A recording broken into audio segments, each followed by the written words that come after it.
Well, there have been an assortment of reasons why the Phillies lost the first two games against the Nationals in this series, but one of the main reasons, the Nationals starting pitching. Game one, it was Jordan Zimmermann. He threw 101 pitches, had a great fastball going, and then his offense picked him up.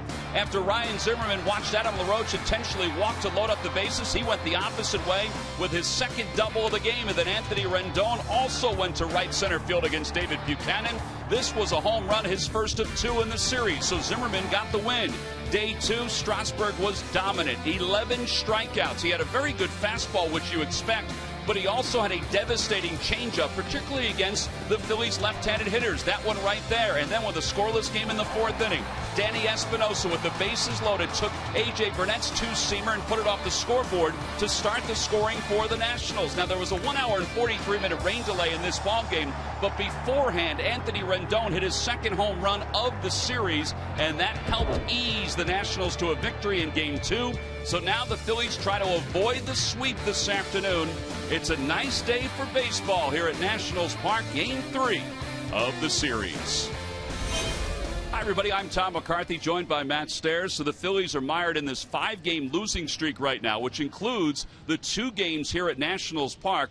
Obviously, they need to play better baseball, but there's a whole bunch of different categories that they have to lean on to play better baseball. And unfortunately, right now, it's every category that's out there. It's the timing of the hitting. It's the way that you're approaching the game, the mental mistakes. And the thing really over the last 5 games is the run support. They've only got 13 runs so far. The home runs are down.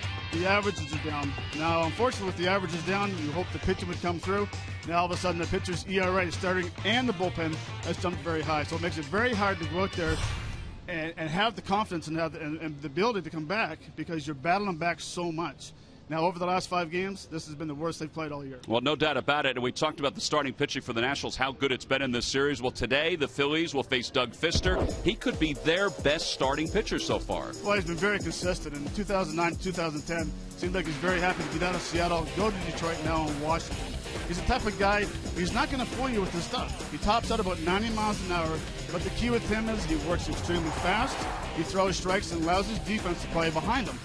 With the highlights you're going to see, his fastball is 90, right down the middle, but he pitches off that fastball. He'll throw a changeup right down the middle, get the hitter swinging through. Very frustrating guy to face because you think you're going to get a ball to hit. Next thing you know, you're rolling over for a double play. Well, and he's a big guy, too. He stands at 6'8", and he works downhill, and that certainly enables him to command the strike zone when he obviously is on top of his game. So it is the final game of this 3-game series. It will be Fister for the Nationals and Kyle Kendrick, who's making his 12th start of the season. He certainly needs to pitch better for the Phillies. The lineup's at first pitch when we return. Phillies baseball is brought to you by Xfinity.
Bright sunshine, a little bit of a breeze, and the Nationals are ready to go. So are the Phils.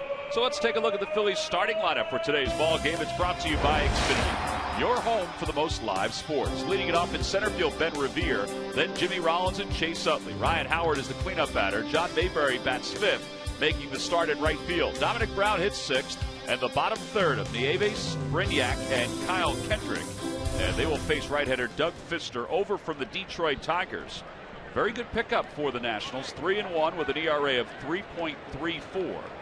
Right-handers Matt hitting just 200 against him. And he's had a good start to the season. No, he really has. He's very consistent. He's one of those guys that goes out and throws a lot of strikes.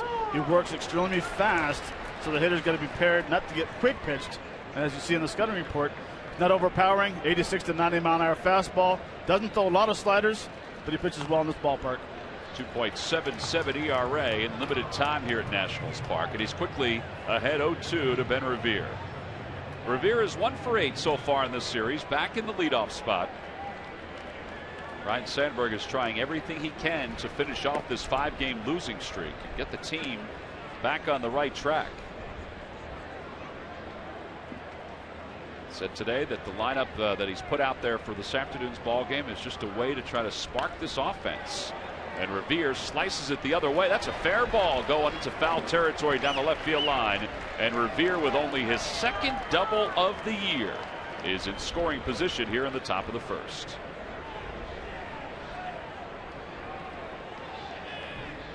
Well, with that, it's time for our Nissan keys to this afternoon's ball game. Well, Mayberry Jr. has a chance to play in right field today, so I kind of like to see him take the approach that he's done coming off the bench. The concentration, being pinch selective, and being aggressive at certain times. And the bottom one is have a happy flight. Win this game and go to Cincinnati on a high end so we can have some fun on the plane. Yeah, the Phillies early on this season did very well in getaway days. Now, this, of course, is a getaway day. Rollins shows bunt, takes high, 1 ball, no strikes. Rollins also 1 for 8 in this series, and he's just trying to get Revere over to third and give the Phillies an early lead, or a chance for an early lead. As you see, he's been struggling somewhat, and his average is down to 246. And he bunts toward the right side. Fister off the mound, and he gets to it and flips in time to get Rollins. Well, that was a very good bunt. So they'll score it as sacrifice, and Revere will go over to third. Well, it was a great idea. He hasn't been swinging the bat very well, so he wants to advance Rivera to second base from third to third base. But the thing is, if he lays the bunt down there, he might get a knock out of it as well. And Fister makes a great play and gets him out just by a quick stride. But I like that when you're not swinging the bat well, you do whatever it takes to get a guy over. Ron Culpa, the crew chief, is behind the plate for this afternoon's ball game. John Tumpane, the youngster of this crew, is at first. Mike Everett at second, and Ed Hickox over at third. Nationals will play the infield back for Chase Utley.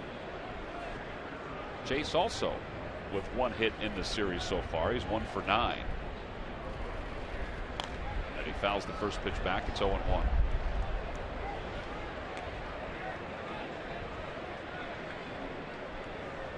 Chase is 8th in the league in hitting at .310, but like Rollins over his last 6 games, his average is pretty low, which is why his overall batting average has dropped down.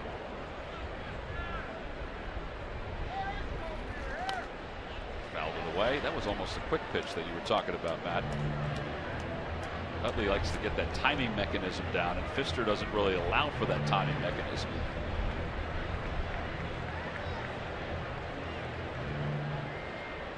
He's been good with runners on third and less than 2 outs.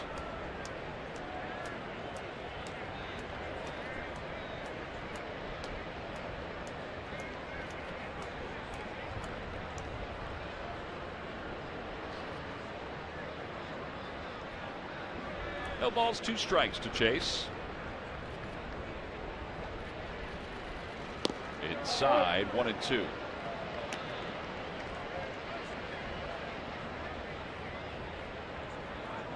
Fister is 30 years old. Originally, he was in the big leagues with the Seattle Mariners, and then a couple years ago, they traded him mid-season to the Detroit Tigers, and he had one of the greatest turnarounds you'll see. at least in the last 10 years. Utley slams one back through the middle, a base hit. Revere will score, and the Phillies do take the early lead. It's an RBI single. RBI number 28 for Utley. It's 1-0 Phils.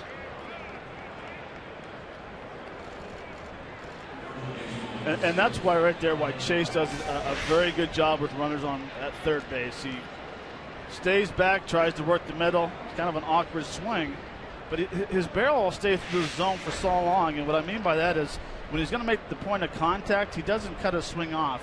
He tries to finish high. That way the bat will stay through the zone longer, and it'll give you an opportunity to stay up the middle longer. Now, he was just looking contact there, wasn't he? He was. Well, the RBI gives the Phillies the lead. They're up 1-0. Here's Ryan Howard. Howard rolls one over on the right side. LaRoche goes to second in time to get Utley, and not in time to get Howard. Look at that split by Fister. I mean, he's 6'8". You figure he's flexible because he's in shape as a pitcher.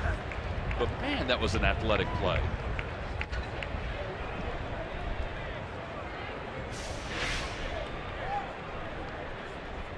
Ryan rolls over and hits the Adam LaRoche. He gives a very good feed. And there you're talking about right there was the I'm not getting up, Tom. I'm going to be staying there, and the trainer's coming to get me after that play. Well, Ryan Sandberg's going out to talk to Mike Everett, the second base umpire. And I'm wondering if he thought Espinosa was off the bag. I thought he was. I was kind of surprised to see Chase leave second base.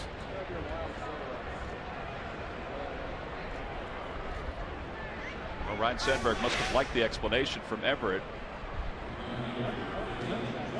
Looked like it was still on the base when he caught the ball. Now, that neighborhood play has been, up for debate as far as replay goes. The neighborhood play, and a lot of times they use it because they're trying to avoid injury. That's what the rule is, the unwritten rule. And I don't think that's, as we move forward here, I don't think that's going to become part of instant replay. Now, that one was a little different than the neighborhood play because he was trying to make a play on the ball and keeping his foot on the bag. Mayberry pulls that one foul. 1 ball and 1 strike to Mayberry.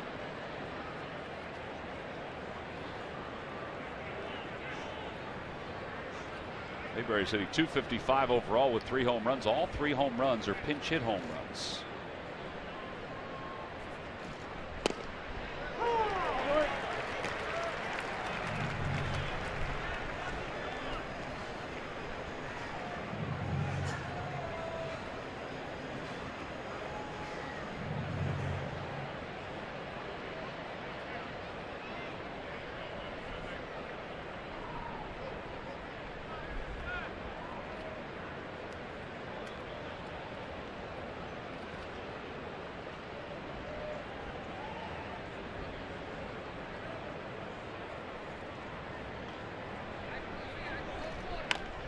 Ball up the third base line. A foul ball fielded by Franzen.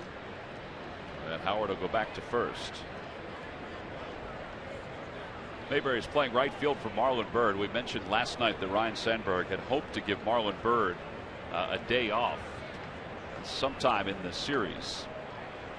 Almost as if he changed his mind. It almost looked like he was going to do it yesterday because Byrd was 4 for 9 against Strasburg. Decided to wait until today. That one's pulled towards shortstop. Espinosa flips over to second, and Howard's retired. So are the Phillies here in the top of the first. But they get a run on an RBI single by Chase Utley after a leadoff double by Revere. Middle of the first, it's the Phillies 1, Nationals nothing.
first in a ball game. That was one of your keys last night, Matt. Let's take a look at the Nationals starting lineup. It's brought to you by Xfinity, your home for the most live sports. Denard Span leads at offense center. Anthony Rendon, the second baseman, bats second. Jason Worth hits third, followed by Adam LaRoche and Ryan Zimmerman. Kevin Franzen, the third baseman, hits sixth. In the bottom third of Espinosa, Lobatone, and Doug Fister. They'll face Phillies right-hander Kyle Kendrick. Kendrick is still trying to find his way here in 2014. He's 1-5 with an ERA of 4.21. Just hasn't had the command of really that two-seam fastball like he had in the first half of last season. He's been very inconsistent the whole year. He'll make a couple quality pitches, and the next thing you know, that sinker's not really sinking. It's kind of running a little bit, but I think it's very important for him tonight, though, to establish that 89 to 91 mile an hour fastball, work on his changeup. But the pitch I would love to see tonight is that cutter versus the left-hander. Well, he throws a curveball to the left-hander, Denard Span, to start him off. And it's 1 ball and no strikes. Span 5 for 10 in this series with 4 runs scored. Shows bunt, takes a strike, 1-1. In fact, Span has 13 runs scored and 8 doubles over his last 15 ball games. I don't think he agreed with that first strike.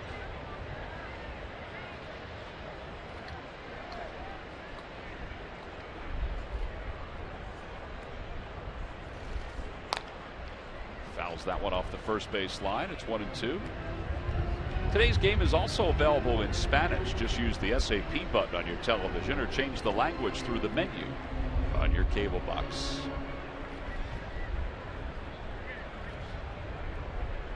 The ball went under the tarp. Tony Tarasco was going to go in and get it. The first base umpire, John Tumpain, said it's fine over there.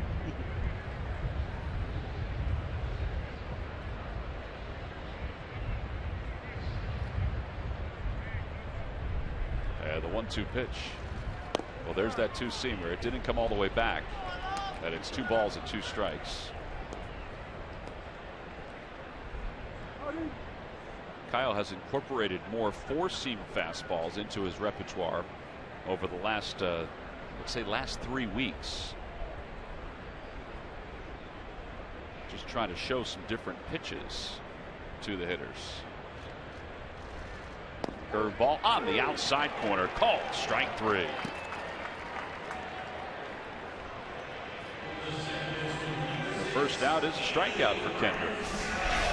On a very nice backdoor curveball, he almost gives a nice sign and goes right to that outside shin guard. But to get back on your point about his two-seamer throwing more 4-seamers, well, I think he's lost the confidence in his two-seamer, so he has to come back and try to get that fastball a few extra miles up and trying to spot the 4-seamer until he gets that 2-seamer back in his repertoire.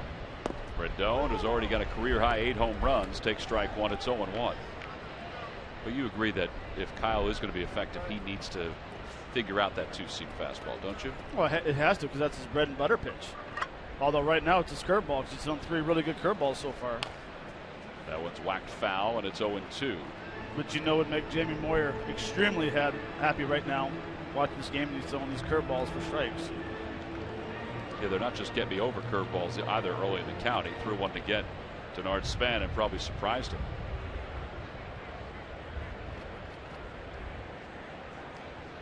Ahead, no balls, 2 strikes to Rendon. And it's 1 ball and 2 strikes.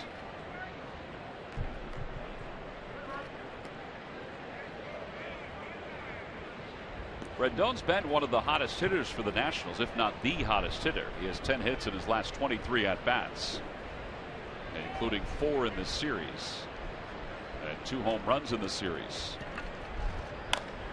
Over toward the hole at shortstop. This will be a tough play. Rollins sets and throws, and it's not in time. It didn't matter that Howard dropped that ball. That'll be an infield hit for Anthony Rendon. The ball just wasn't hit hard enough, and it was hit toward the hole. It wasn't hit hard enough for Rollins to make the play. Jimmy did pretty much all he could do. Plant, throw. Just got to look like Ryan tried to come off and cheat a little bit at first base, but not much you can do with Jimmy Rollins. I think the only thing you could have done in that spot is do a Doug Fister split. Get that glove out there a little farther, but I can't imagine the big man being able to do that.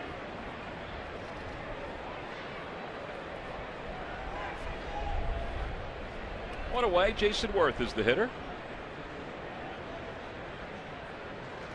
Worth takes a strike. It's 0-1.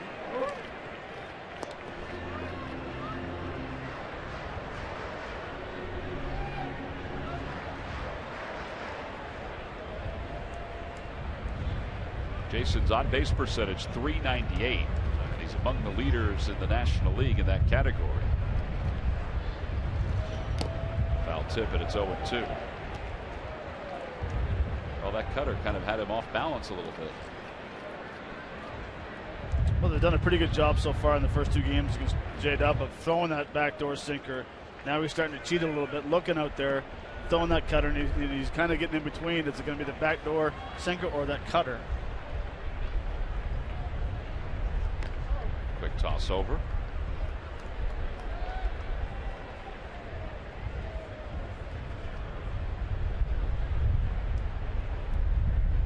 Phillies set up to turn 2. Worth his one hit in this series was the 2-run double the first night.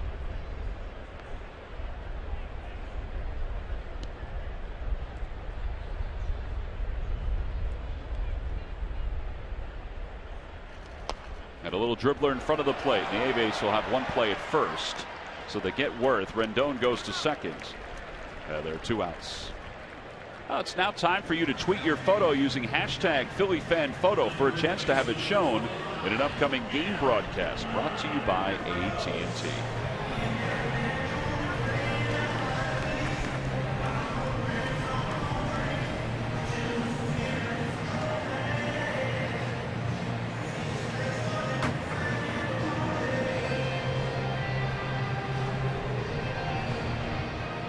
Adam LaRoche. LaRoche hitting .315 with 7 home runs, 28 runs batted in.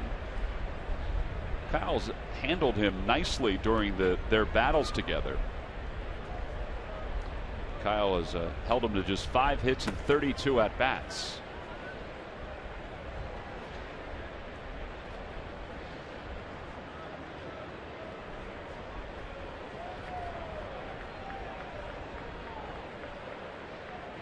Now time is called as Kendrick steps off.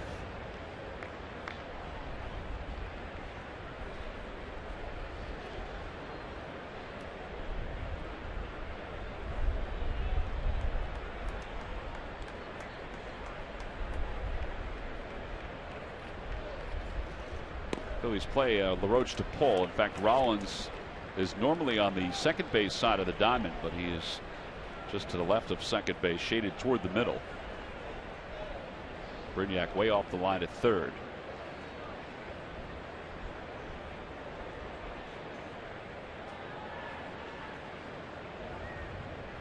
Outside, and it's 2-0. Almost as if he's content to kind of work around LaRoche with first base open to then face Ryan Zimmerman. At least with the way the first 2 pitches have come in. Yeah, it really has, trying to throw the backdoor curveballs. Yeah, that's what they're doing. So it's 3-0. The other night when they walked LaRoche intentionally with runners on second and third to face Ryan Zimmerman, he hit one down the right field line to score a couple runs.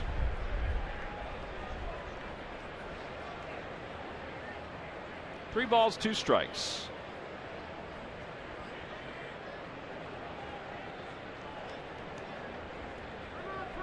And now LaRoche asks for time.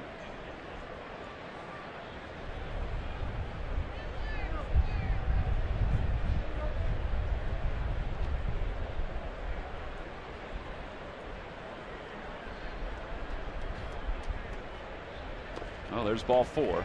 So he's walked him on 4 pitches. So the first walk issued by Kendrick.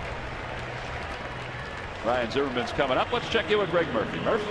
All right, Tom, thank you very much. Well, one of the big storylines during this series has been Ryan Zimmerman and his return not only to the Nationals lineup, but his ability to play left field, which is where he is once again in today's game. But there is a reason why the Nationals want to get this guy into the lineup. It is our Coors Light Cold Hard Fact, brought to you by Frost Brewed Coors Light. With Ryan Zimmerman in the starting lineup this season, the Nats are 8-4, scoring 6.4 runs per game. Without him, 21 and 24, scoring just 3.6 runs per game. So he does make a difference offensively in this lineup, no doubt about it. It does begs the question what they'll do when Bryce Harper is healthy, where they'll fit all of these bats in. But I guess, guys, that's a good problem to have for Matt Williams and his staff. It is a very good problem to have, and those numbers you just talked about is why it's surprising that they would work around LaRoche, who obviously is their cleanup hitter, has had a good year, to face the right-hander Zimmerman with runners on first and second in a 1-0 game. And he hits that one through the hole on the left side, a base hit. Rounding third, heading for home is Rendon. He's going to score, and we're tied up at 1.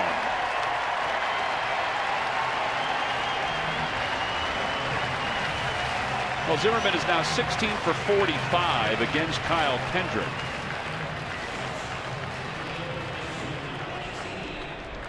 And it puts runners on first and second with 2 men down for Kevin Franzen.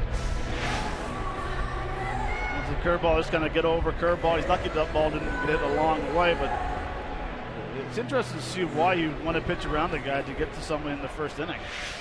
I understand Adam LaRoche is hitting fourth in the lineup, but you also got a guy hitting fifth who's a very good hitter. So to me, it's an interesting call right there. Well, now you've got Franzen up, who's playing third here this afternoon. Franzen appeared in a game earlier in this series as a left fielder.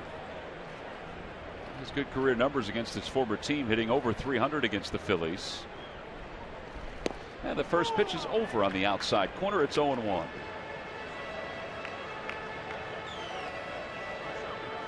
So LaRoche is at second base. He doesn't run all that well. Zimmerman's over at first base.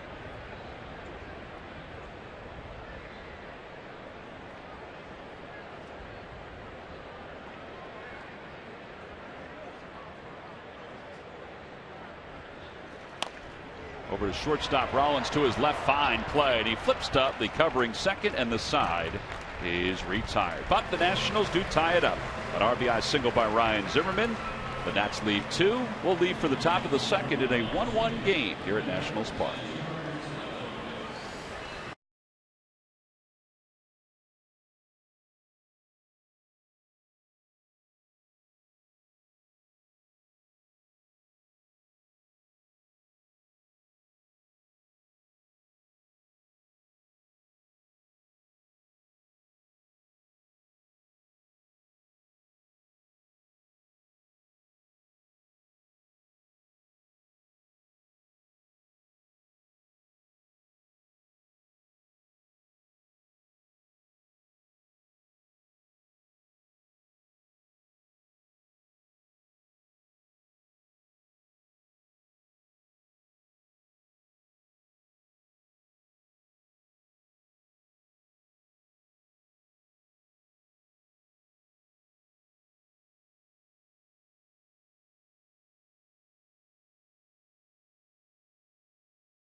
Series against the Miami Marlins. That first day is a Hatfield Dollar Dog Night. Thursday the 26th is the first of 3 straight Xfinity fireworks shows coming up after the ball games. You can get tickets for those 4 games in the series against the Braves by going to Phillies.com. Okay, so we're all even at 1 as we go to the second. Dominic Brown will lead it off. Dominic has hit in 6 straight games, and he pulls that one on 1 hop to second. Yeah, there's 1 out here in the top of the second.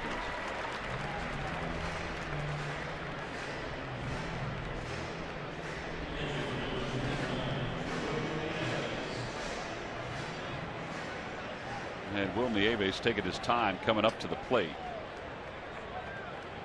Dominic being retired very quickly. Maybe give an extra beat or two for Kyle Kendrick on the bench.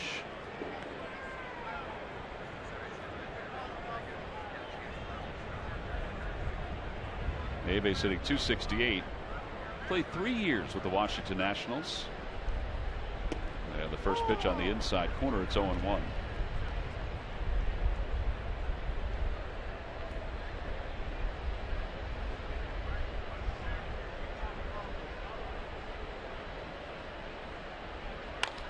A line drive caught at shortstop by Espinosa. And there are 2 outs. Well, it's time now for our Geico quote of the day. And it comes from Matt Williams talking about Doug Fister. He grabs the ball and goes. You don't have time to stand defensively. You're on your toes because you expect the ball to be put in play, and it's happening so quickly. Well, I think it's safe to say that that's what's happening in these first couple of innings. Here's Reed Brignac. Brignac has hit in 3 straight.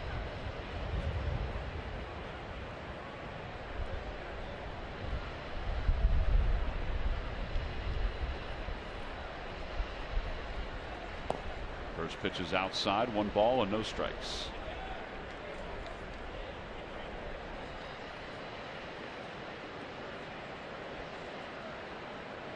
Be interested to see who works quicker, him, Burley, or Cliff Lee. Boy, that's a good question. Or D, all the above. Yeah, I think he and Burley are ahead of Lee, and I think Burley is probably even ahead of Fister. But I think it's, those are three of the quicker workers in the National League, or I should say in baseball. Here's the 2-0 pitch. There's a changeup in there for a strike. It's 2-1.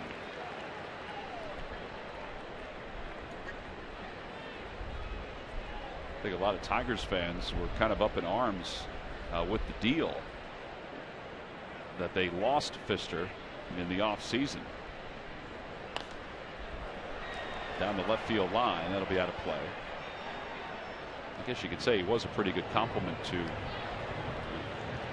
Verlander and Max Scherzer, but with Anibal Sanchez, Porcello, and Smiley, the Tigers felt like they had some depth at that position. 2 balls and 2 strikes. Swing and a miss, and a strikeout of Reed Brignac. It's a 9-pitch second inning for Doug Fister. Picks up his first strikeout along the way. Middle of the second, it's the Phils 1 and the Nats 1.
Now from your smartphone, download the free CSN Phillies Sports app today. Well, you're going to want to have that app later on today, because the Major League Baseball amateur draft, at least the first couple rounds, will take place today. Beginning later on, 6 p.m. Eastern time is when the folks go on the air. on the MLB Network. Phillies had the 7th pick in the first rounds. Talking to a couple of the players today about the Major League Baseball draft, and even Ryan Sandberg about it when he was selected by the Phillies out of high school and decided not to take a football scholarship at the University of Washington, and a baseball scholarship as well. Kendrick off the mound quickly, and what a stretch by Ryan Howard, and Espinosa's out at first base. Well, that was a dandy of a stretch by Howard.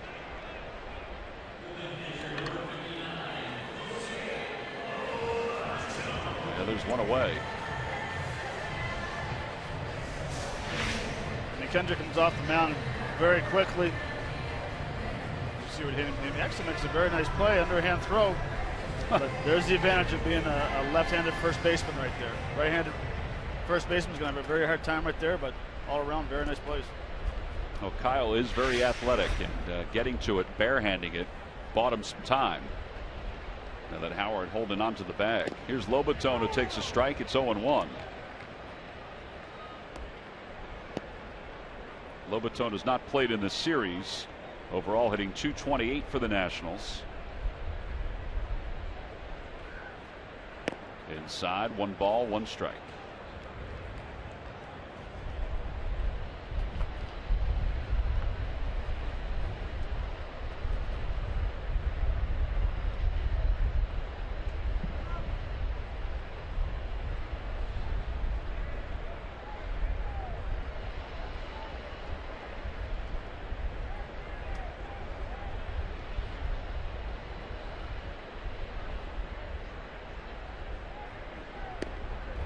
The outside corner, it's 2-1.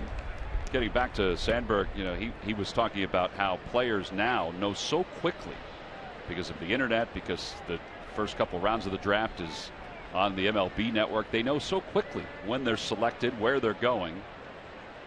He was saying today that he didn't know until the day after the draft that the Phillies had selected him, and the only way he knew is that his dad saw it in the newspaper.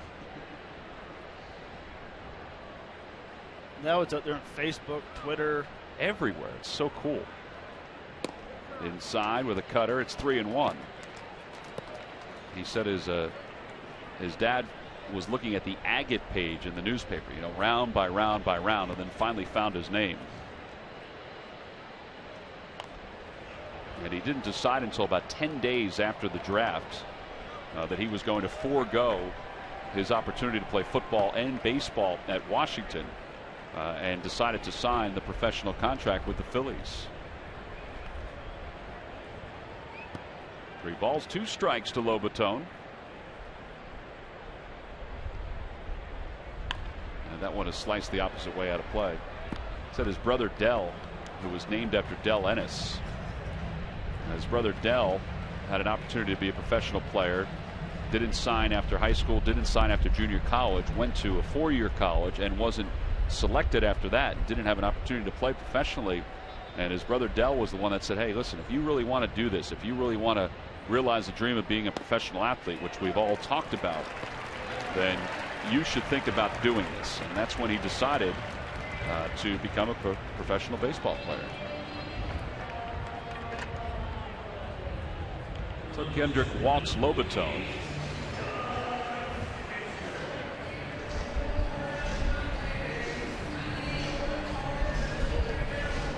So here's Pfister, who's probably up there to sacrifice with 1 man down. 1 for 9 so far on the season, 5 for 24 for his career. And he bunts, foul. And it's 0-1. Now all these players on the field have different stories about how they became professional ball players. The Latin players, you know, they were signed as free agents. I asked you, I said, well, what was it like for you to be drafted? And you said I had to pay them to sign me. No. No, actually, for Canadians, back when I was drafted or signed in '89, the Canadians didn't have to be drafted unless they were going to an American school. So we signed as free agents. So that's how I signed after the '88 Olympics over in Seoul, Korea. The Montreal Expos came along and offered me a contract, and I said, "Yep. When do I sign, and where do I sign, and when do I have to report?" Sacrifice is successful for Pfister. Up to second goes Lobaton.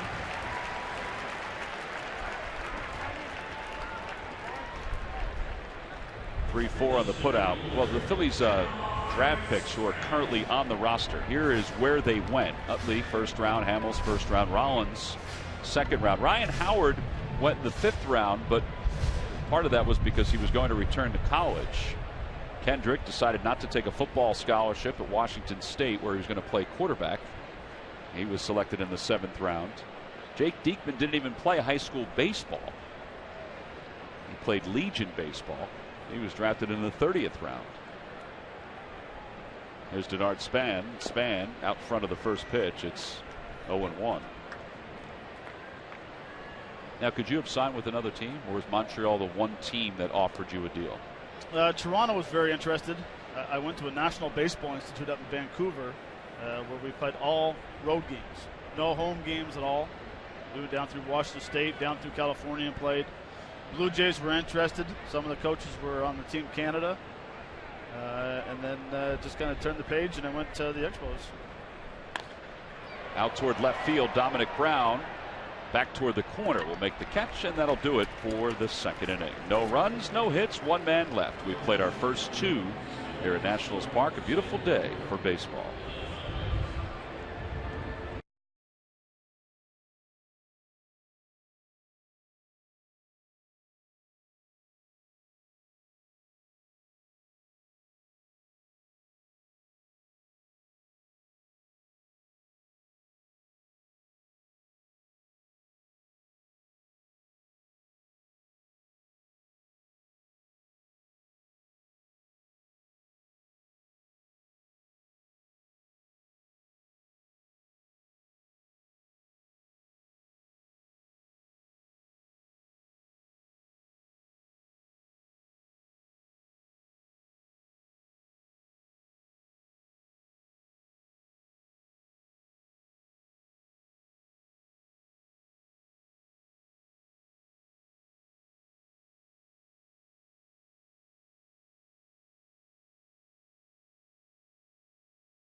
Question. Log on to Phillies.com. Go to the fans section for all the information, and please submit your answer on the subject line. All right, Matt, here's the question. What player did the Expos draft in 1971 who ended up being a star quarterback in the Canadian Football League? This is right up your alley. Answer will be revealed in just a little bit. Matt has written down his first answer, which is actually a very good one. Kyle Kendrick will lead it off here in the 3rd, and Kendrick takes a strike. It's 0-1.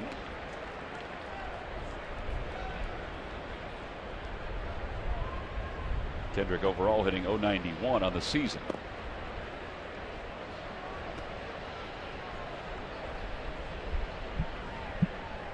For his career, he's a .129 hitter with 6 runs batted in. And it's 1-2. The Lucky McDonald's Phillies home run jackpot contestant is Don Stadnicki of Hatfield, Pennsylvania. Phillies hit a home run at today's ball game, and Don will win $100.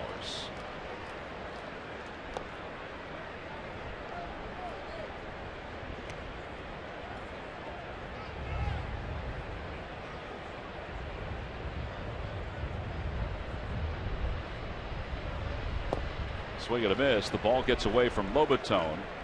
Kendrick thought he had fouled it. He's tagged and he's out. Second strikeout for Pfister.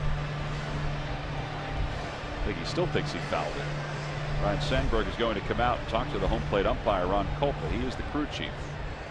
Now, that is not subject to review, but he can confer with his fellow umpires about it.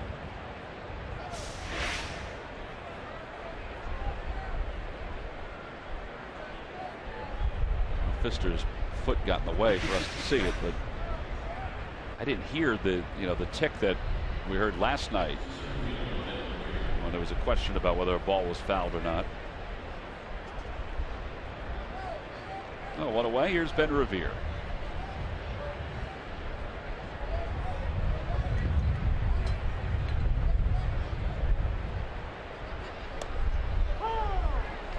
No balls and 1 strike to Revere.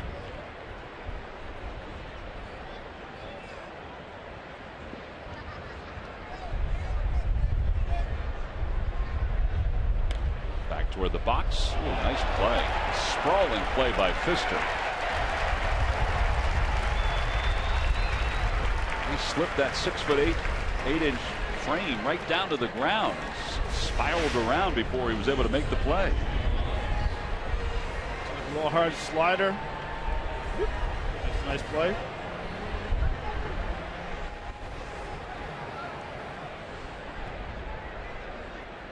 Kind of whipped his leg around. Looked like a true athlete on the mound right there. Looked like a gymnast. Well, now 2 outs. Jimmy Rollins, who sacrificed his first time up, will step up to the plate. Rollins is still 8 hits shy of Mike Schmidt's record for most hits in franchise history. Takes strike 1. It's 0-1.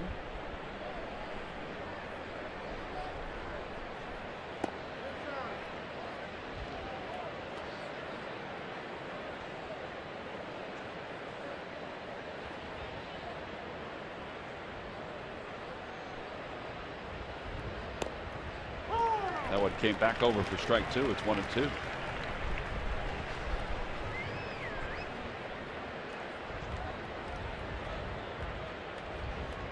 Had a curveball whacked foul up the first base line. Matt, what is a 6'8"? What is that like to face? Is it different than, let's say, a 6'1" or 6'2" pitcher? It can be, but if he has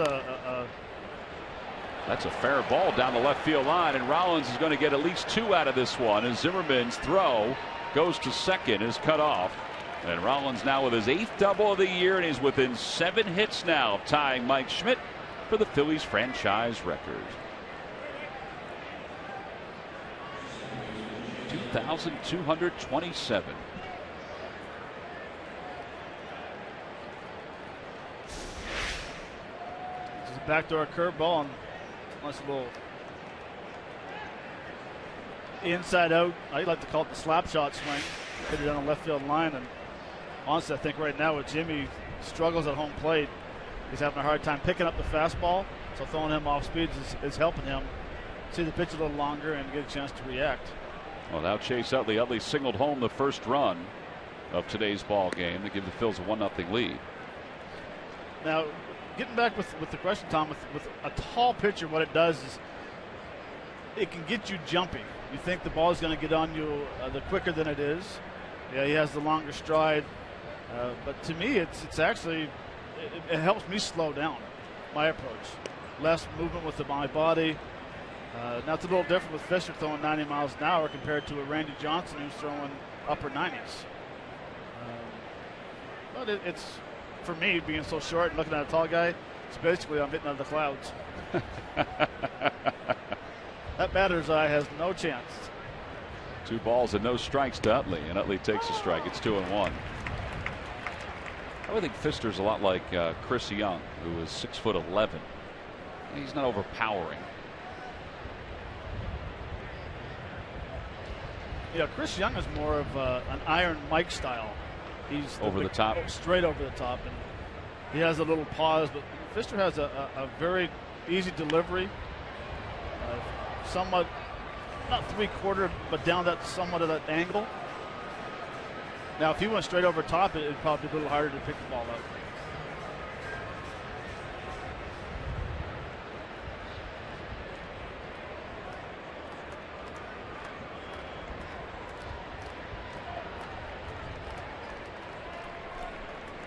He's got something in mind because he's shaken off Lobaton a couple times. Well, he fouls the 2-2 back, so it remains 2 balls and 2 strikes. And now they'll have a little meeting about it. Pfister last year with the Tigers won 14 games. He had an earned run average of 3.67. He threw 208 innings with Detroit, 208 2/3.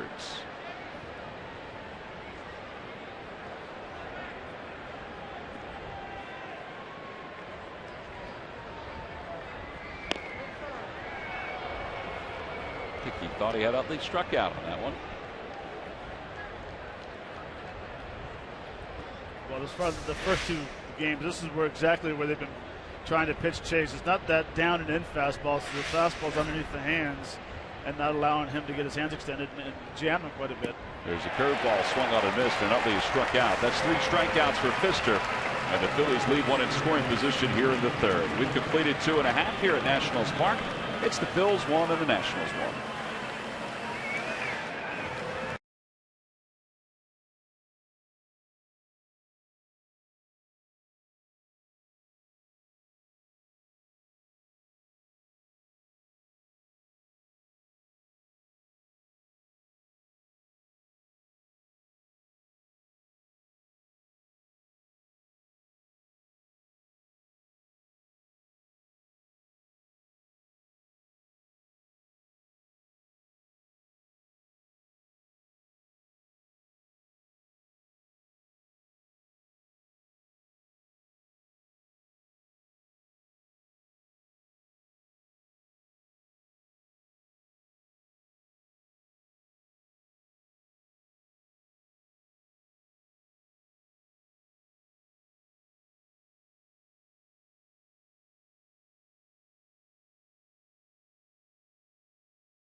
Every day by Thomas Jefferson University Hospitals. Call 1-800-JEFF now for an appointment.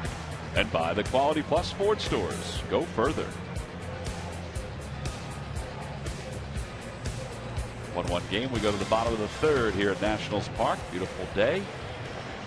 Rained a little bit yesterday, but Phillies fans have made their way down to Nationals Park on a great day. Take the train down. The Metro over from Union Station. Get ready to go. There's Anthony Rendon. He'll lead it off. He had an infield single his first time up. The first pitch is on the outside corner. It's 0-1.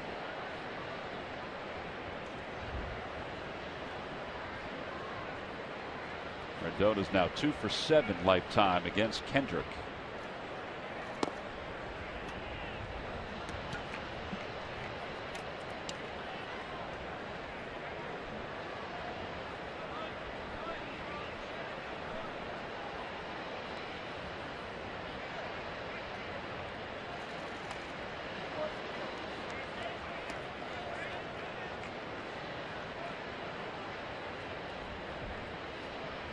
That last pitch, Kendrick just threw a very nice changeup down and in. Usually you don't see changeup down and into a right-hander, but kind of hit that swing like it was going to be a sinker.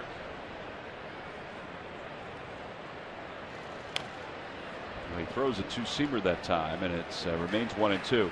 Well, until you mentioned it the other night about the changeups to the right-handers, it didn't dawn on me, but you're right. It is happening more and more. And I guess if you can put it in the same basic spot that you're going to throw your fastball in some ways, arm slot's the same, then they are going to be out in front of it most of the time. It's that off chance that they're not out in front and they just sit back and crush it.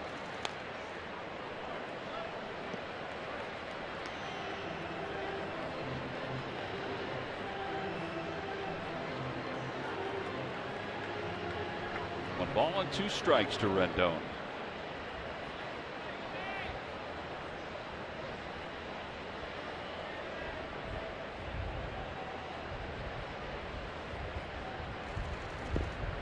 He tried a breaking ball, and it's 2-2.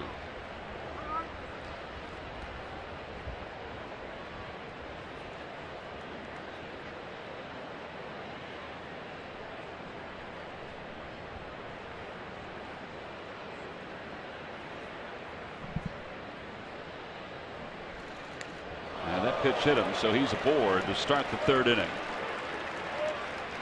The leadoff batter aboard for the first time today for the Nationals. And now Jason Worth will come to the plate.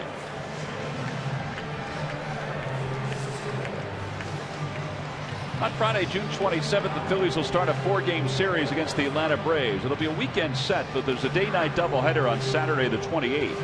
First game is at 2:05. Game 2 is at 7:15. Following game 2 is the Xfinity Fireworks postgame show.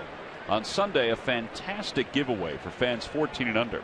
It's the Rothman Institute Dominic Brown jersey. You can get tickets for all 4 of those games by going to Phillies.com. Jason Worth takes high, 1 ball and no strikes. Tom, can I get a clue with that question, or can I? Did you see the name that the team he played for in the CFL? I did see the name. Was it the Ottawa Rough Riders? It was not the Ottawa Rough Riders. Aren't there 2 teams with a name Rough Riders in the CFL? I don't cover this. I don't follow the CFL. You're from Canada. You should follow the CFL. Somebody has to. It's got to be folks from Canada. So the Argonauts, the Alouettes, the Eskimos, the Stampede, the Rough Riders. I think there's 2 Rough Riders. Did you say Edmonton? It didn't say Edmonton, but my recollection is Edmonton. But maybe I'm getting him confused with Warren Moon, because it's not Warren Moon, in case you were going to answer Warren Moon. It's not Doug Flutie either. I know you wrote down Doug Flutie. That was a good guess. 1 ball and 1 strike to Jason Worth. Off the outside corner, 2-1.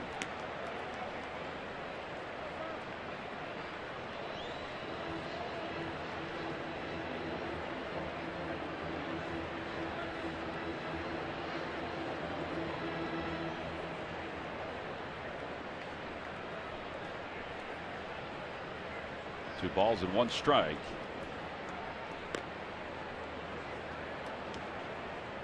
All right, after perusing the information, he did not play for Edmonton. The first team he played for was Ottawa. So that's who I said. Yeah, you're right. Okay. I led you astray, and I apologize. Well, no, I'm kind of hoping we can do this question answer pretty soon, because I'm going to get a real bad headache from thinking. 2 balls and 1 strike to Jason Worth. And Worth takes one outside, 3-1.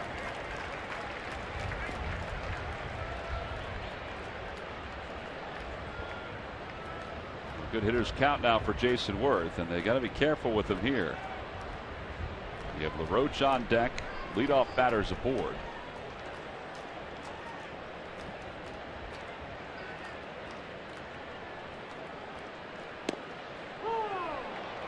Jason fairly content to take a strike. It's 3-2.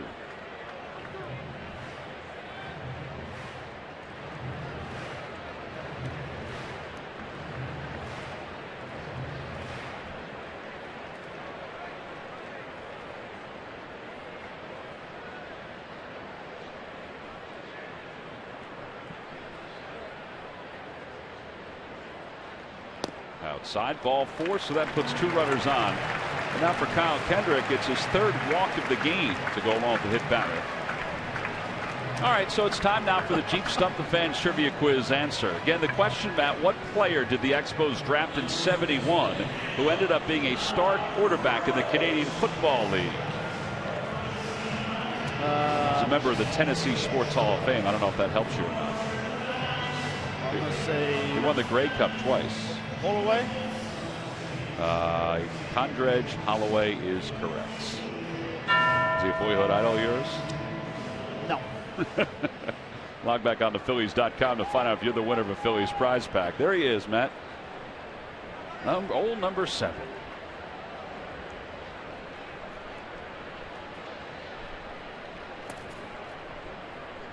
Selected in the first round with the 4th pick. Now the Expos had a second first-round pick in the secondary phase.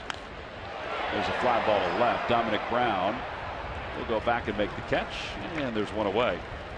Although Holloway didn't work out for them, the other first-round pick in the secondary phase did work out for them, and that was Steve Rogers.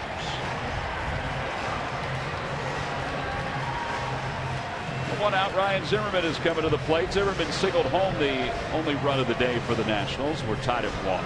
He tied it up in the bottom of the first.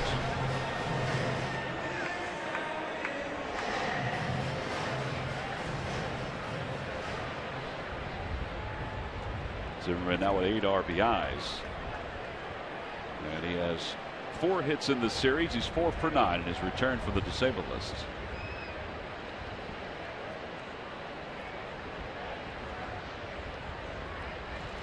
First pitch is outside. 1 ball and no strikes.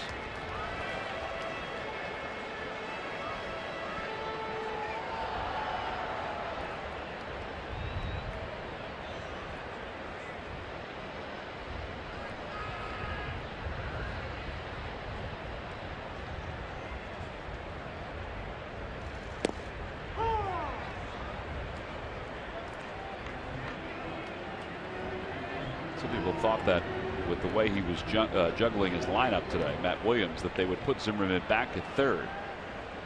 But they want him to get as comfortable as possible in left field.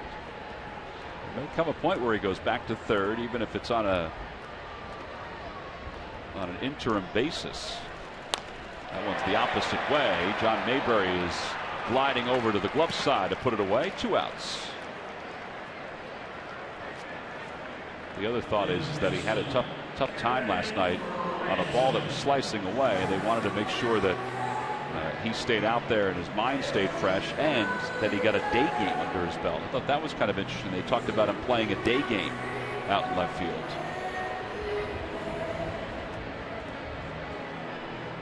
Well, day games, the balls carry a little better. You got to get used to the background, all the white shirts, and get used to really a sunball if there happened to be one in the game. Well, here's Kevin Franzen. Franzen ended the first inning with a fielder's choice to Rollins at short. Nationals got the first 2 runners on here in the 3rd. Kendrick's gotten the last 2 batters. And a chopper back toward Utley. Pretty big hop. And Franzen is retired again. 4-3 on the putout. No runs, no hits, and 2 men left. So Kendrick is through 3. Phillies and the Nationals still tied at 1 as we go to the 4th with Ryan Howard set to lead it off.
new buzz around the water cooler. WB Mason offers free same-day delivery of 5-gallon Blizzard spring water bottles with no minimums or hidden fees. Now we go to the top of the 4th inning in a 1-1 ball game. Ryan Howard will lead it off. It'll be Howard, John Mayberry, and Dominic Brown against Doug Fister, who's kind of followed the same pattern as the other starting pitchers for the Nationals in the last 5 games. During the last 5 ball games for the Nats, the 3 against the Rangers and the 2 here against the Phillies, they're 4-1. The only loss was a 2-0 loss to Yu Darvish, and Tanner Roark pitched very well for Washington during that ball game. Darvish was just better. Howard fights it off and fouls it away. It's 0-2. But their starters combined on average per game, not including today, they've averaged allowing just 2 runs. Meanwhile, their offense has scored 34 runs during that time, and that's even with 1 game being shut out. 1 ball and 2 strikes.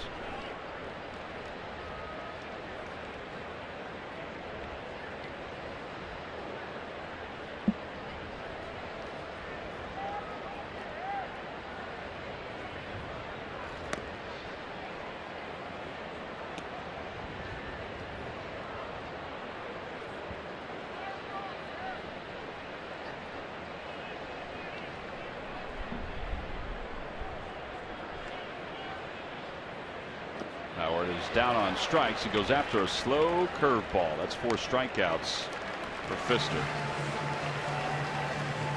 And 1 away. And John Mayberry's coming up. All right, Murph, you heard Matt's keys. Mayberry coming off the bench with the same kind of approach because he's been pretty good off the bench for the Phillies. He certainly has. He's been the Phillies' best guy off the bench all season long, and I thought that was a good key because he's getting a chance to start here. You know, you look at his numbers for the season: 250 batting average, on base percentage 361. But as a pinch hitter, his numbers are excellent: 7 for 12 on base percentage of 615, batting 585, and all 11 of his RBIs this season have come in a pinch hit role. It's been pretty impressive. So, Matt, the question is, how do you take that approach that you're taking as a pinch hitter and bring it into a game when you're starting? Well, I think what happens is, as a pinch hitter, you're so focused on that one at bat. A lot of hitters, and I did the exact same thing. I relaxed throughout the game more, and I didn't really have the concentration I usually do for that one big at bat. For him, he needs to go out and realizing that this is such important time for him to get a start because he might not play for 5 or 6 more days. And to see as many pitches as he can, stay aggressive in his zone, but swing at his pitch. Well, that ball right there, he hit pretty hard, but right at Franzen. There are 2 outs.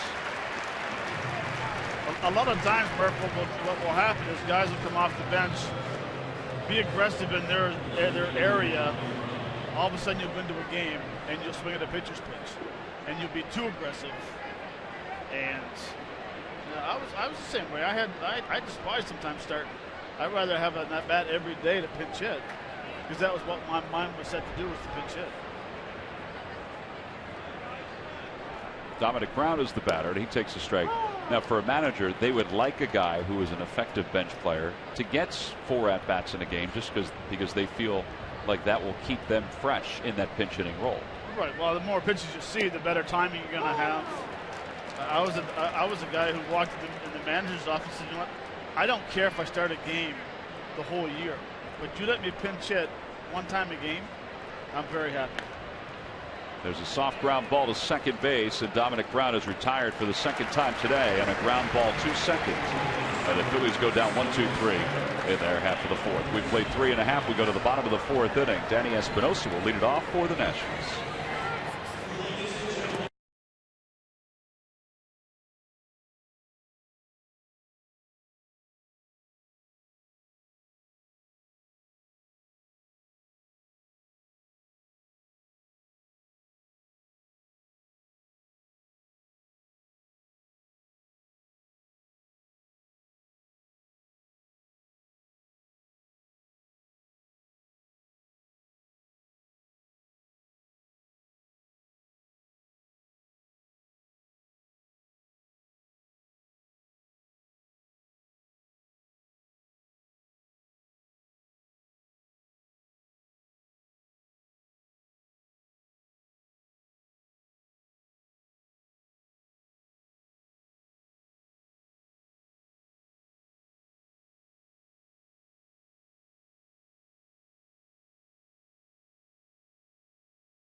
Is brought to you by Dodge. Visit Dodge.com or your local dealer today. By AT&T, mobilizing your world. And by Toyota. Where will Toyota take you? Visit buyatoyota.com to find out. Toyota, let's go places.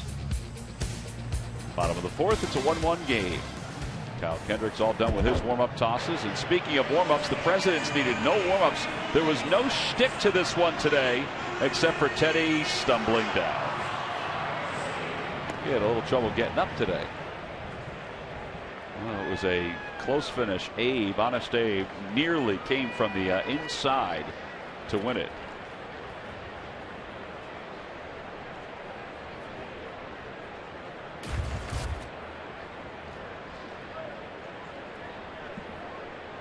Go to the bottom of the fourth. Danny Espinosa will lead it off. Espinosa grounded back to Kendrick his first time up. So he's 0 for 1.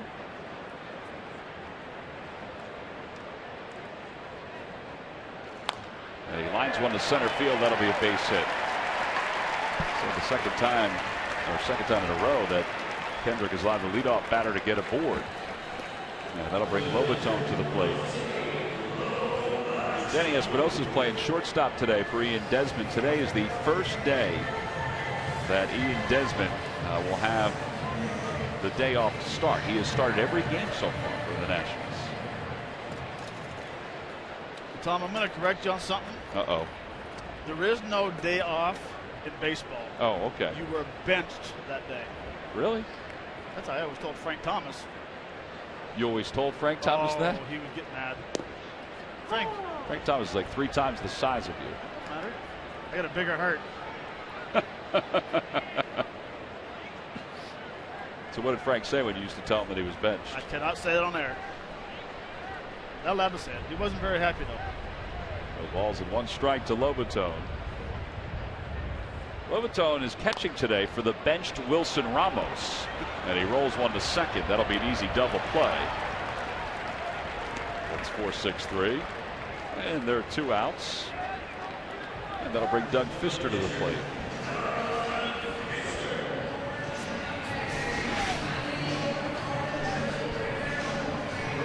Good location for that changeup down the way.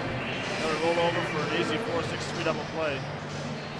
Actually, the pitch he threw to Danny Espinosa was a 2-seamer that was down the zone.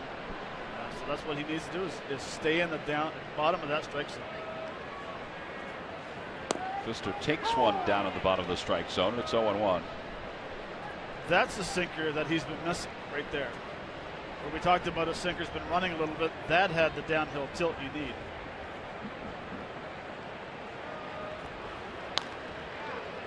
Oh, and 2. Well, 7 of his outs, kind of that double play, have been on the ground in this ball game. So that's not bad. It's not, and I like the sequence because he's throwing that changeup down the zone. He's backing up with a fastball. He's doubling up on his 2-seamers. This is a great time right here to throw another sinker. Throws the curveball, and it's rolled softly to the right side. And Kendrick will flip underhand to Ryan Howard. A 7-pitch inning. This side is retired. No runs, 1 hit, and nobody left. We are through 4 here in D.C.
Saturday, June 28th is the first of a day-night doubleheader between the Phillies and the Atlanta Braves. Apple Vacations Photo Day presented by Now Resorts and Spas. All fans receive a free 2014 print.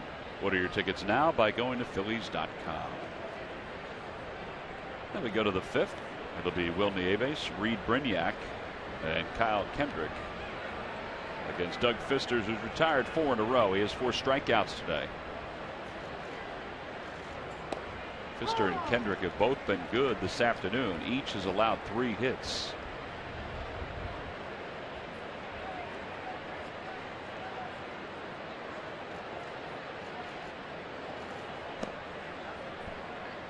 One ball and 1 strike to Nieves.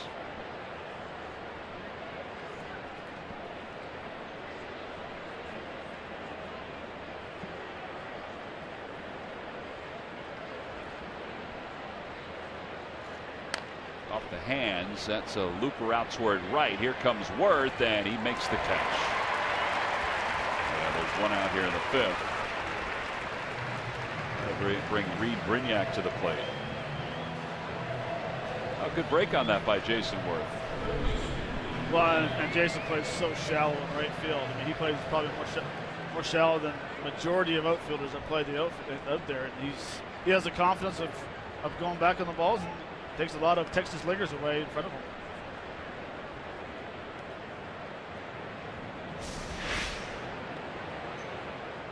Fastball up and in, and it wasn't hit very deep out there, but you can just tell how shallow he is. And doesn't have to come too far, and he makes a pretty routine play. First pitch to Brignac is a strike. It's 0-1. Brignac came up with the Tampa Bay Rays. Of course, yesterday we talked about the passing of Don Zimmer, who was a coach with the Rays and a consultant with the Rays. Wore the number 66 this spring because of his 66 years in baseball. Well, Don, of course, passed away yesterday, and there were some great tributes that were all around baseball. Vin Scully's tribute last night was outstanding in the Dodger game, about calling games in which Zimmer was a member of the Dodgers, and calling games when Zimmer was the manager of the Cubs and the Red Sox and the Rangers, things like that. And the stories around baseball from Torre and Joe Girardi and Joe Madden, they were just great stories as Brignac goes down looking. And Murph, Ryan Sandberg had his own stories about Don Zimmer, who was a coach when Sandberg played for the Cubs and a manager when Sandberg played for the Cubs. He said he was a great coach. He said he was a great motivator and a great storyteller too. All of that, Tom, and it was great to talk to Ryan Sandberg and just listen to some of the things that he remembered about Don Zimmer. And he told a great story about a time where when he was managing the Cubs, they had the bases loaded with 1 out, and Manny Trio was at the plate, and it was a full count. And Zimmer called for the runners to go with bases loaded and at a full count because he thought Manny Trio would be able to put his bat on the ball. So the pitch comes in, the runners take off, and it turned out to be a high ball 4, so no damage done, the walk and a run scored. But it's just a very unconventional way of managing, and it was the kind of thing that Don Zimmer did often, said Ryan Sandberg. Just a different way of thinking, and he was around the game for a long time, so obviously he understood the game very, very well. Well, Sandberg spoke glowingly of him. The late John Vukovich always spoke glowingly of Don Zimmer. They had some great exchanges when the Phillies would play the Yankees in interleague play, even in spring training, because we would see Zim in spring training. In fact, that's the last time I saw him this year, was out at a restaurant in spring training. 2 balls and 2 strikes to Kendrick, and it's outside 3-2. The other thing that Zim said, or that Sandberg said about Zim, is that he would give Sandberg the steal sign from third. And Sandberg, while Zimmer was the third base coach and manager, as Kendrick floats that to shallow right, and Worth makes the sliding grab, and the side is retired. Anyway, when Zimmer was the manager or third base coach for the Cubs, Sandberg was 2 for 2 in steals of home. He said he's never ever been given the sign to steal home before or since. We'll go to the bottom of the 5th. It's the Phillies 1 and the Nationals 1.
Now a page from the official playbook of good citizenship, brought to you by Citizens Bank. Over the past 11 years, the Citizens Bank Champions in Action program has recognized 34 organizations across the greater Philadelphia region for their contribution to their communities. Congratulations to our latest champion, Philadelphia Futures. To learn more about rebuilding together, visit citizensbank.com/community. Good banking is simple, clear, and personal. And that's helping you bank better. Citizens Bank, good banking is good citizenship. Now we go to the bottom of the 5th inning, and it's a 1-1 ball game between the Phillies and the Nationals. Both teams scoring runs in their half of the first. Denard Span is 0 for 2. He has struck out, and he's flied to left. All right, now watch Span as he gets in the box. It takes forever. Hand goes up, asks for time. Now he's ready to go. Curveball outside. It's 1-0, and they'll go through the same routine just like any other hitter. That's normal. But I don't think until Cliff Lee threw a pitch up toward his grill did he ever ask for time. I don't think he used to do that like that. That one's pulled to right. Mayberry going back. It's over his head, and it's off the wall. And Span's on his way to second, and he'll get there standing. It's his 9th double in his last 16 ball games. He has 16 doubles overall. And he's in scoring position.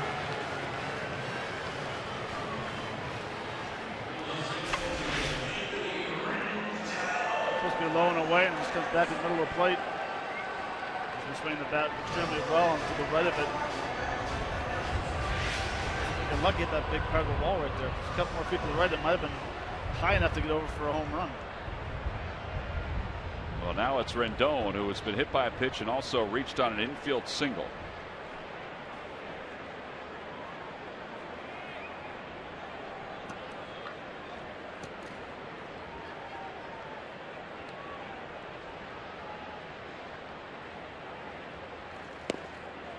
Good pitch, a cutter on the outside corner. It's 0-1.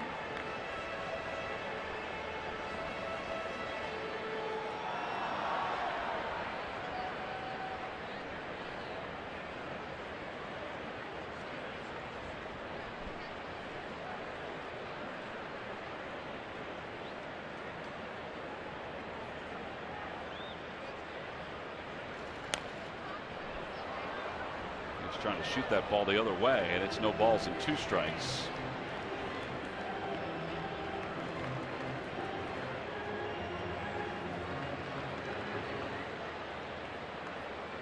Phillies trying to end a 5-game losing streak. Lost the last 3 to the Mets and the first 2 here.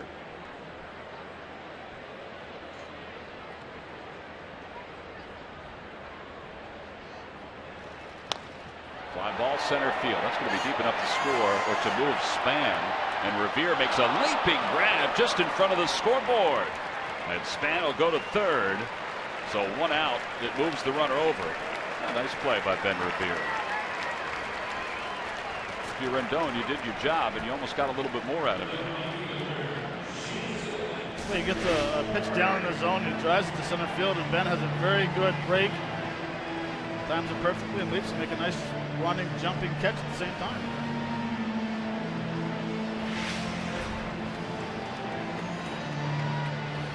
Well, he made the out. And Span's now at third, and Jason Worth is the hitter.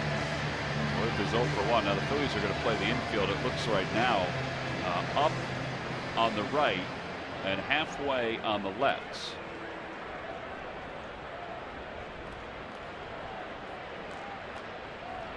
And now Rollins is creeping in a little bit more. And now they're all the way in, all the way around. And Worth takes a pitch low and in, 1 ball, no strikes.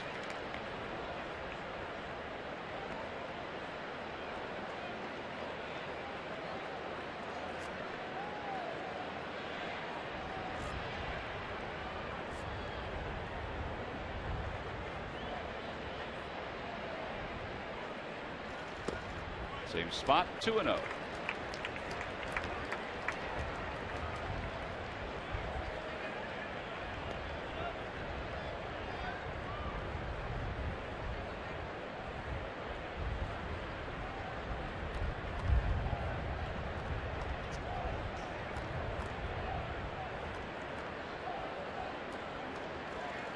That one's lined back toward the middle, and that will drop for a base hit, and the Nationals will take the lead. RBI single for Jason Worth. It's his second hit of the series.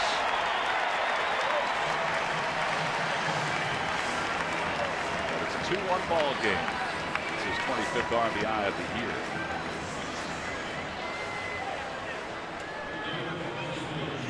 And now Adam LaRoche will be the batter.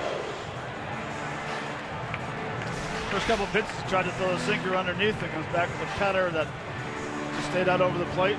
Jason drives the ball to center field and scores Span for third base. Yeah, Span had gone back to tag just in case that ball had been caught by Revere. So he was able to walk home easily.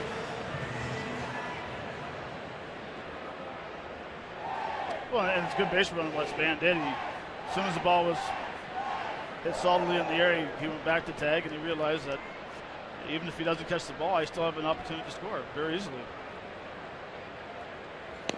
LaRoche takes a changeup for a strike. 0-1. LaRoche today is 0 for 1. He walked his first time up. One of 3 walks issued by Kyle.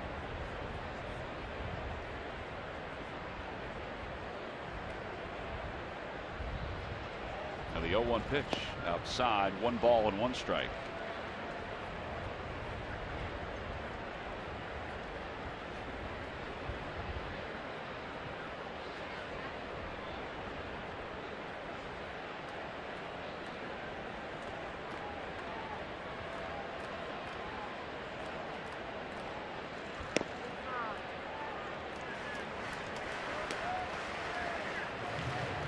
How he gets back to where he was I know I've said this a couple of times, the first half of last year and the second half of 2012. But that's when he was, I think, at his best. He was maturing as a pitcher and everything was moving to the right direction. That one's fouled and it's 2-2. He hasn't pitched badly at all here today. He's scattered 5 hits through 5 innings. This game is more about how Pfister and Kendrick have matched up than anything else. But that 2-seamer still is eluding him to a certain extent. Even the cutter is kind of eluding him from where it was. Well, this looks like his cutter's getting to be a little too big. It's almost turned into be like a flat slider. But I agree. If this pitch right here, this front door sinker, is what he needs to get his money back. That ball is crushed deep to right field, and it is gone into the back of the Nationals bullpen, and it's 4-1 Washington.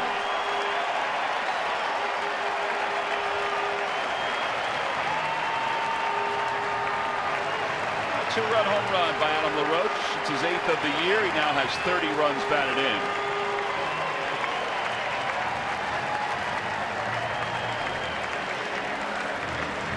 You hit the nail right on the head. That is the pitch, and it's been coming back over the heart of the plate just too much. It is. It's flat. I mean, even though it stays inside, it didn't have that true 2-seam action coming back and kind of getting the knee bucklers. But that's one thing. We've played these guys 3 times, and Buchanan, AJ, and now Kendrick all love to throw that front door sinker. And major league hitters are going to make the adjustment. Now Ryan Zimmerman, who takes a curveball low, 1 ball and no strikes. All right, so the Phils are down 3, 4-1. And for Kendrick, needs to be able to close the door right here, give his offense an opportunity in the top of the 6th inning.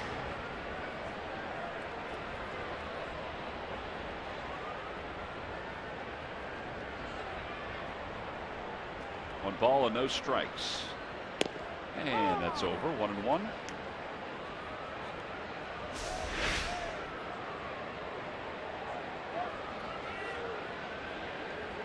Right where Nieves wanted it. Did it need to go to the hip a little bit more? Yeah, you want to start inside as a ball, and that way the hitters will freeze and give up on it, thinking it's going to stay inside.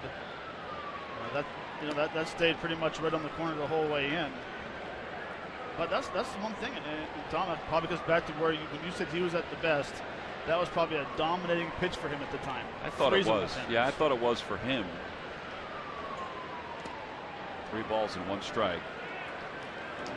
That one, as it turned out, not that he meant to do it at all, but that one, as it turned out, was just too straight. It didn't go left sharply and then come back sharply right.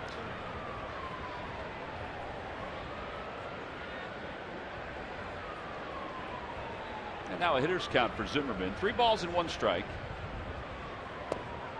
And just a little low. Ball 4.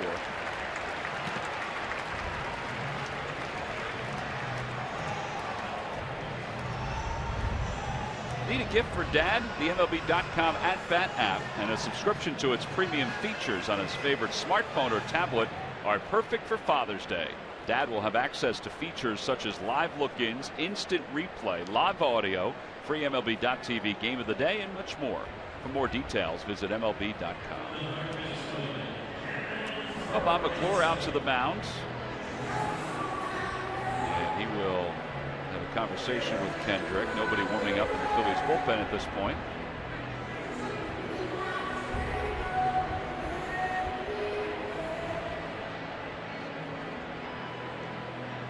And Kevin Franzen will be the batter.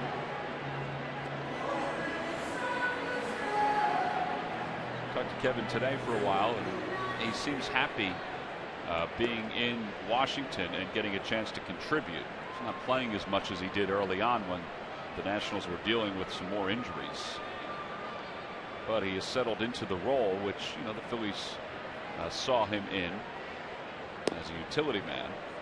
1 ball and no strikes to him.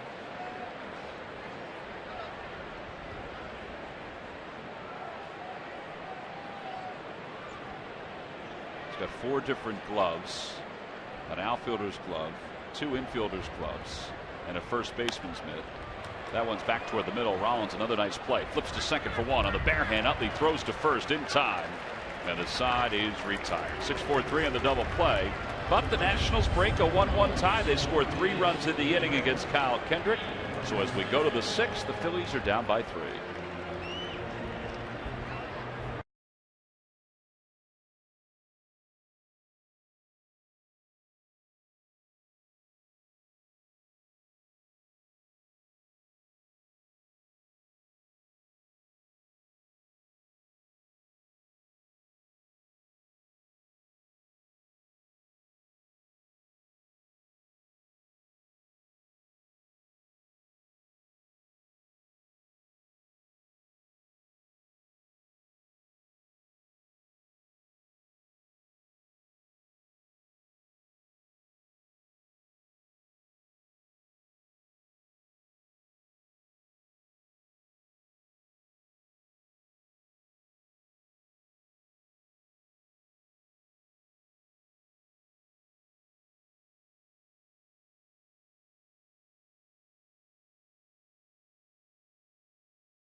Back from a tough 2013 that he's putting in his rearview mirror.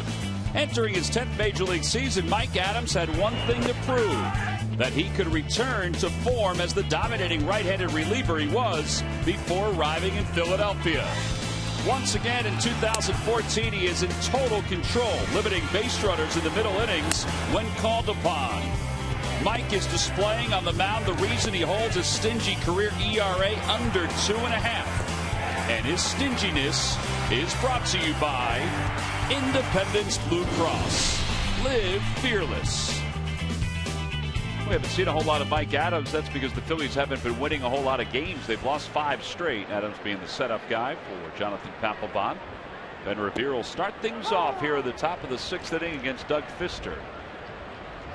Revere today is 1 for 2. He doubled his first time up and scored the only run for the Phils. 1 ball and 1 strike.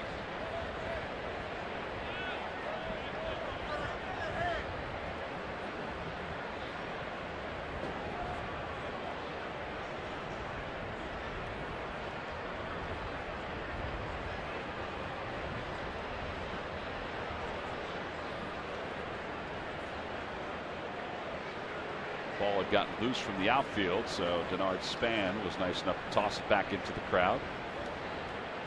I don't know if he threw it to the person who dropped it, because it went a little deeper.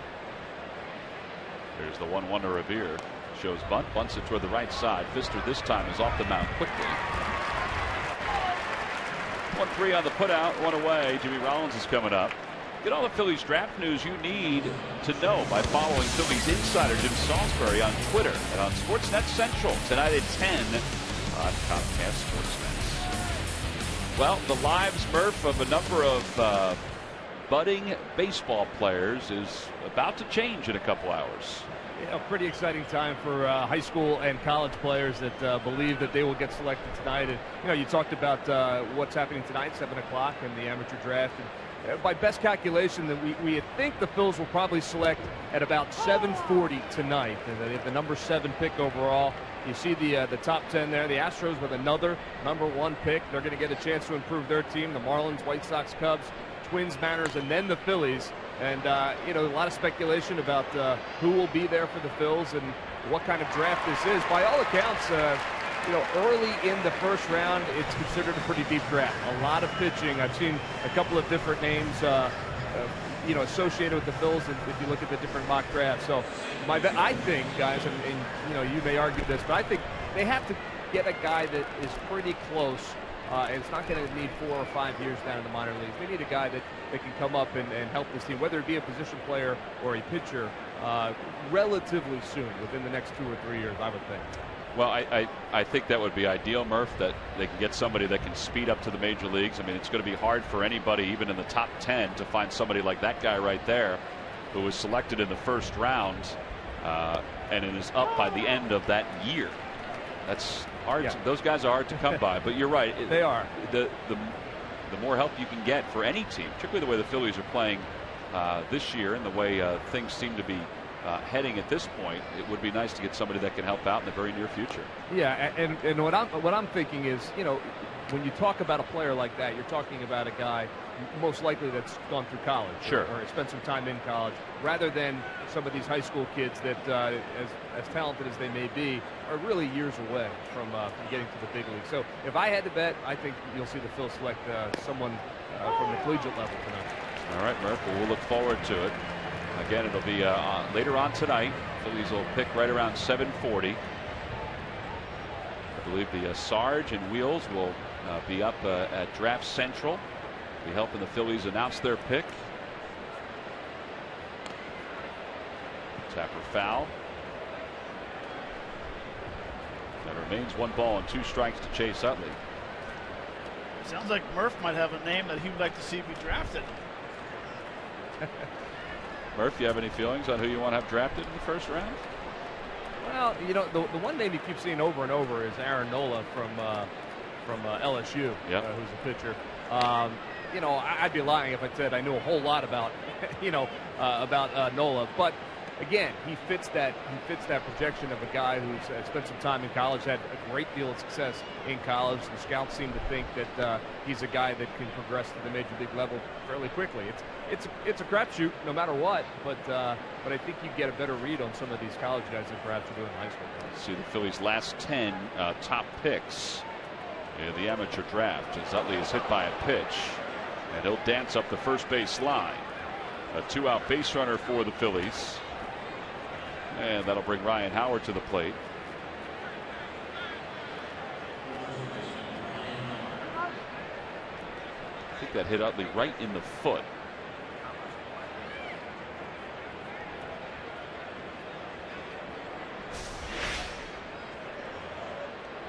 Right in the ankle. Yeah, right in the ankle.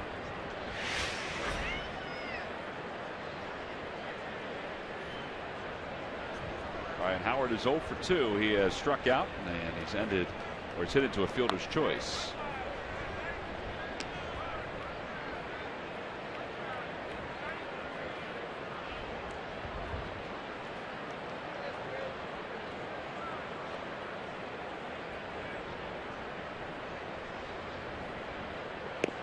Two balls and no strikes to Howard.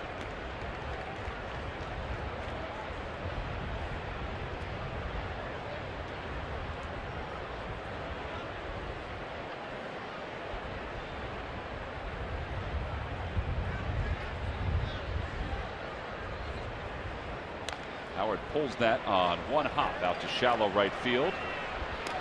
side is retired. So Rendon takes care of Ryan Howard.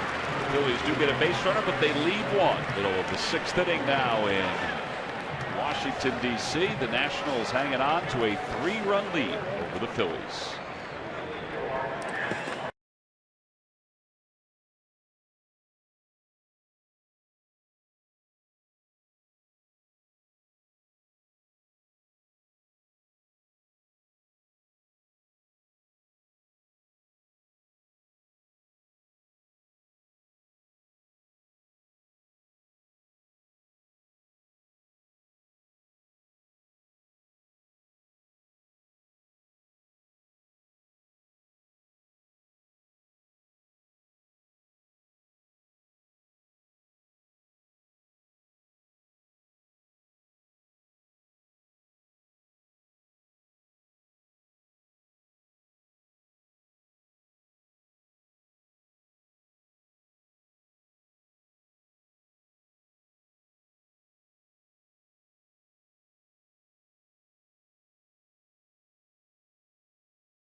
You by Nissan. Get to your local Nissan store for the ride of your life and save big today.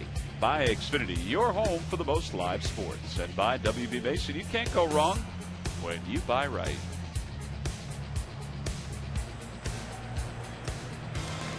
4-1 Nationals on top of the Phillies as we go to the bottom of the 6th inning. And it'll be Danny Espinosa, Jose Lobaton, and Doug Fister's spot. Now there is bullpen action for the Nationals. They had the off day the other day. Their starters have been so good in this series, 8 innings and 7 innings. They're probably thinking, well, I can't imagine he'd be done after 6, right? But they probably think they have to get some guys some work soon. But their starters have been so efficient. Craig Stammen is throwing in the bullpen for Washington. And he's usually the long guy, so maybe he realizes that he's just on a bullpen session right now. Espinosa's 1 for 2. Grounded out and singled.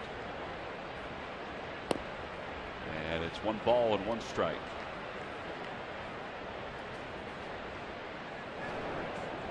There is Craig Stammen.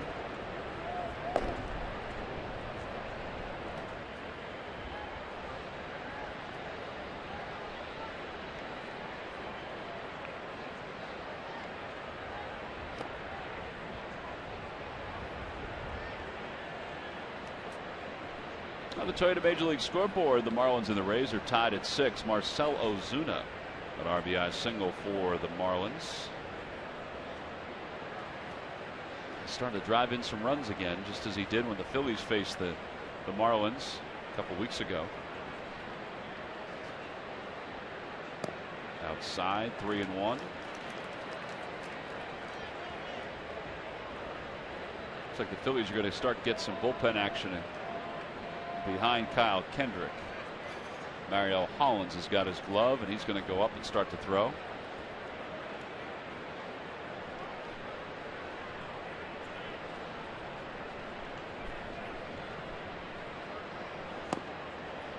And there's ball 4. Well, there's not going to be a long leash right now for Kyle because they're down 4-1 already. They can't let this get any deeper. As promised earlier in the game, we have the AT&T fan photo of the game. And Laverne has provided this photo. Pretty patriotic. You can tweet your photo to #PhillyFanPhoto for a chance to be shown in an upcoming game broadcast brought to you by AT&T. Now Laverne is promoting a Hatfield Dollar Dog Night, it looks like, at Citizens Bank Club. Lobaton fouls it back. It's 0-1.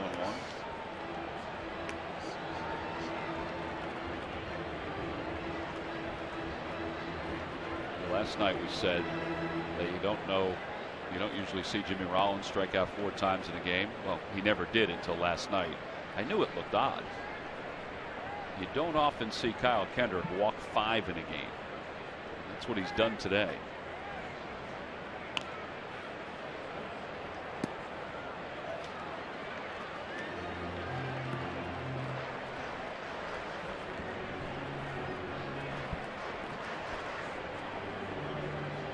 Just not in his MO, Matt. You know, he's a guy that he won't strike you out all the time. He'll give up ground balls and fly balls, mostly ground balls, but he doesn't usually give out the free passes. At least not at this rate.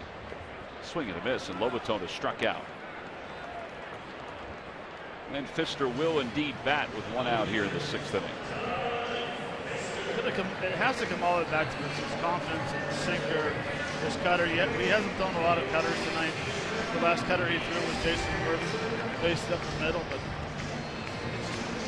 to me, it just looks like this last pitch is a very nice changeup. This last one, and that's what he needs to do. It just seems like he doesn't have the confidence of, okay, should I throw this sinker inside to a lefty? What happens if it comes back over the middle? That's almost the thought process that looks like he's having right now. There's a little bit of doubt in his mind with the stuff he has. That's why it makes it seem like sometimes that and I know in his mind he's not doing this, but it seems like he's nibbling. Right. So that indecisiveness. You know what? If you want to throw that front door 2-seamer, and if you overthrow it and you hit the guy in the hip, who cares? I mean, the bottom line is now you threw that pitch in there with authority. One it sets up for now when people start looking in there. Because I can guarantee if you're going through a scouting report, okay, Kyle Kendrick, he loves that front door 2-seamer. Well, how many left-handed hitters has he hit with the fastball? 0. All right, well, now I know that his ball either starts for a strike and comes back over the middle of the plate, or he's missing him without being able to throw a strike. So you don't have to think about bailing at all. Not a bear bit. Down. Yeah. Not a bit. Pfister does bunt. The A-base is a long way to go to pick it up, and they're able to throw Pfister out. So the sacrifice is successful for the 2nd time today. 2-4 on the put out. And here's Denard Span.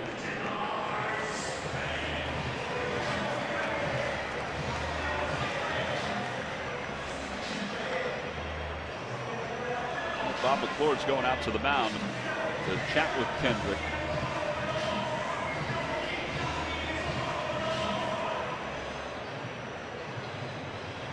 Well, they're not out there to buy time for Hollins because he should be warmed up by now if they ever needed to bring him in. It's not going to be in this spot anyway with 2 outs and Span up.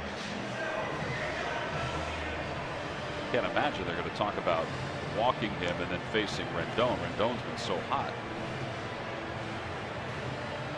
Sunday, June 29th, the Phillies take on the Atlanta Braves. We mentioned this before. This is a great giveaway. It's one of the best ones of the year. It's compliments of the Rothman Institute. It's the Dominic Brown jersey. It's for fans 14 and under, and you can purchase tickets by going to Phillies.com.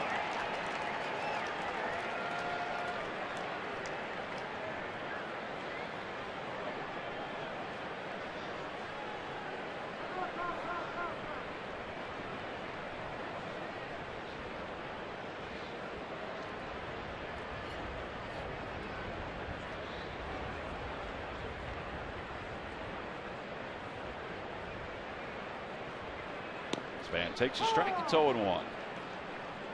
As Kendrick delivers the cutter on the outside part of the plate.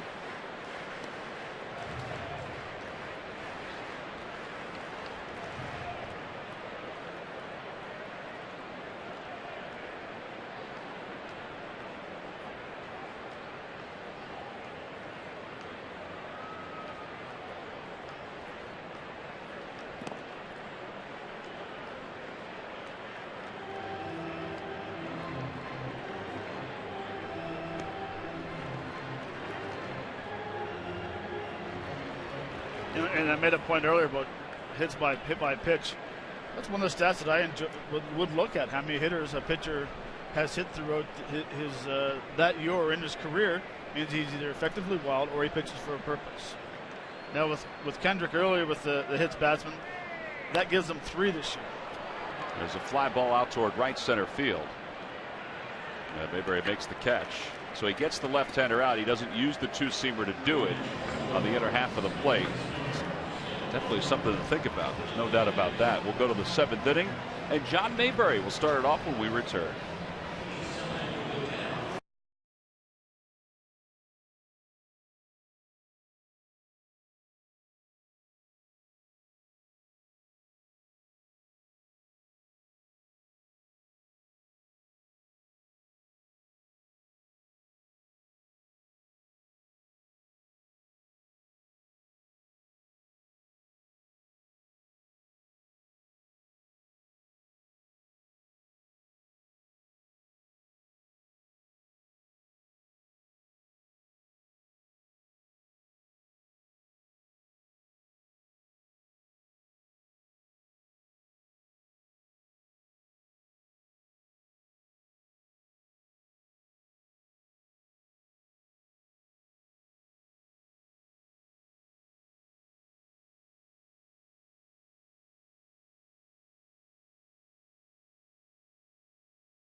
Time now for your local Honda dealer's game summary, and the Nationals have the lead 4-1. They scored 3 in the bottom of the 5th inning against Kyle Kendrick, who's walked 5 and he's hit a batter here this afternoon. Meanwhile, Doug Fister, 5 strikeouts, and he's only allowed 3 hits over 6. He's still out there as we go to the 7th. In fact, the last Phillies hit was back in the 3rd. It was a double by Jimmy Rollins. That's way outside. Mayberry's 0 for 2. Fielder's choice his first time up, and then he grounded to 3rd in the 4th inning.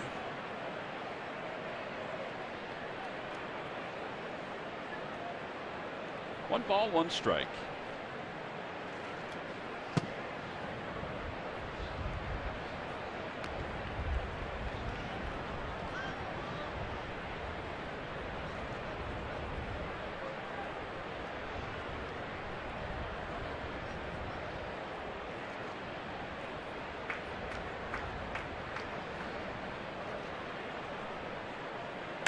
That one's hit well, deep to left field. Zimmerman going back toward the warning track, to the wall. It is gone. A home run for John Mayberry, his 4th of the year, and it's a 4-2 ball game. First hit for the Phils since the 3rd inning. And for Mayberry, it's his 2nd home run of the series. All right, so now it's just a 2-run ball game. Well, Mayberry's been swinging the bat well coming off the bench, getting some confidence, getting a chance to play fastball right down the middle. And he's been swinging the bat well, and that's what happens when you have a good approach of swinging the bat well. Mistake pitches, you hit a long way. 4 home runs now, 12 runs batted in. Dominic Brown again to the right side. This one a little harder, but Rendon, a nice play on the backhand, and there's 1 out.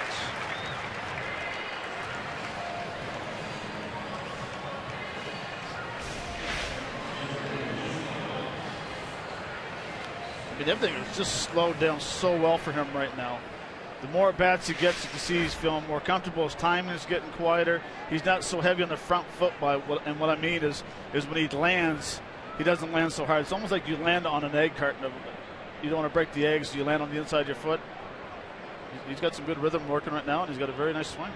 Well, you were talking about that the other day with Ryan Howard. You know, getting his foot down, having all everything fluid. And Ryan did that the other day with one of his home runs. one of the players, I can't remember who it was talking to you about it and was saying, yeah, you're right on that. You're right on with that. And you're showing the video and stuff like that. Tony Gwynn. Yeah, Tony was talking to you about that, the split screen that you and Schmitty had going. Yep. And you said, yeah, the foot going down, it's going up, going down. And Mayberry came over and you spun around and you said, and you do the same thing. And then you walked out. But right there is when everything works perfectly. Yep. 2 balls and no strikes to Nieves. And it's 3-0.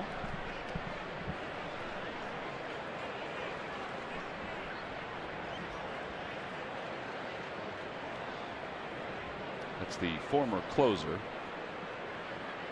Drew Story.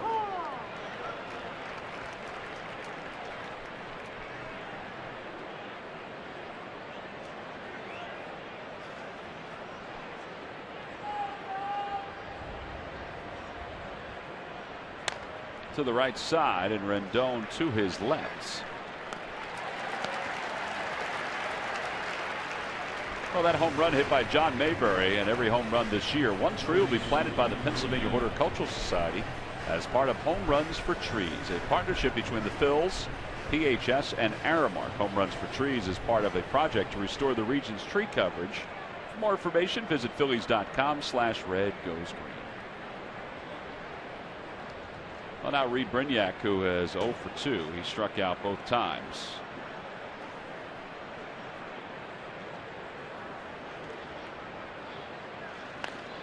Fly ball left field. Ryan Zimmerman goes back a few steps. Now he comes in and makes the catch. So the Phillies draw a little closer with a solo home run by John Mayberry. It was the 4th home run of the year for Mayberry, the first one as a starter. The other 3 have been as a pinch hitter. So it's 4-2 as we go to the bottom of the 7th.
The draft is the coverage of the draft is basically underway, and we'll give you an update as soon as we know what the first selection is.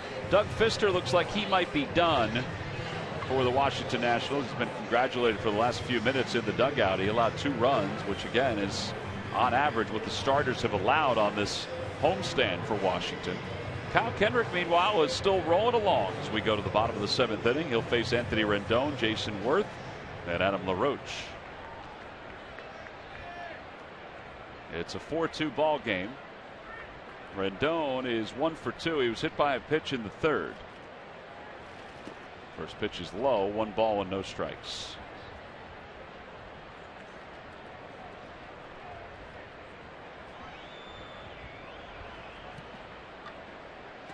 Phillies have bullpen action. The Nationals have bullpen action. 1 ball and 1 strike to Rendon. There's Jake Diekman, who's throwing in the Phillies pen.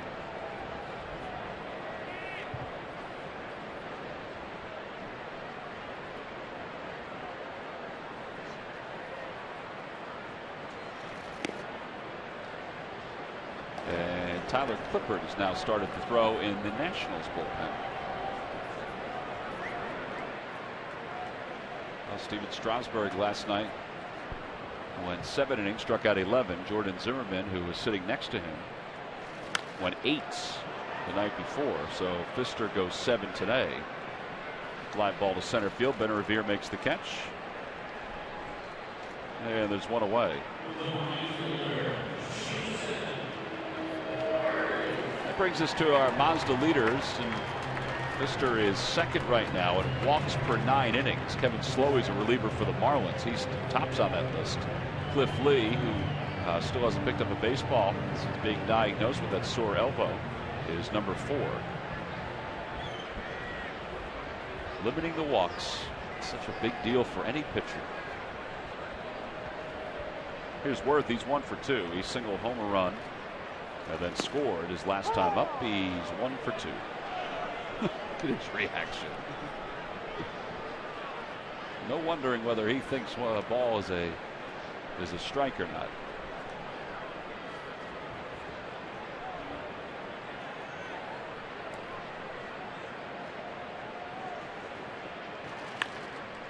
That is a foul ball.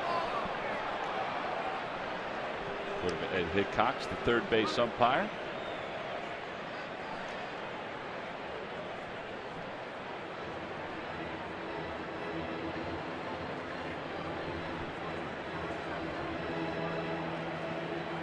See what Worth has done today.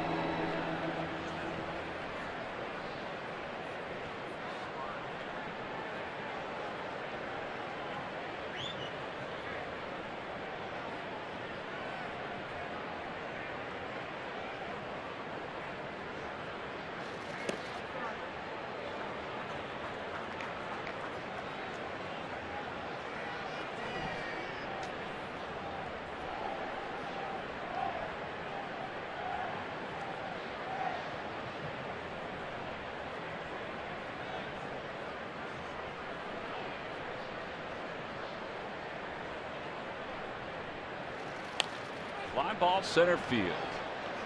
It's shallow. Utley is there. He'll make the call and the catch. And 2 away. Every time the Phillies pitchers retire the opposition 1-2-3, which Kendrick has not done today. Comcast will make a contribution to Phillies charities. Phillies baseball is brought to you by Xfinity, your home for the most live sports.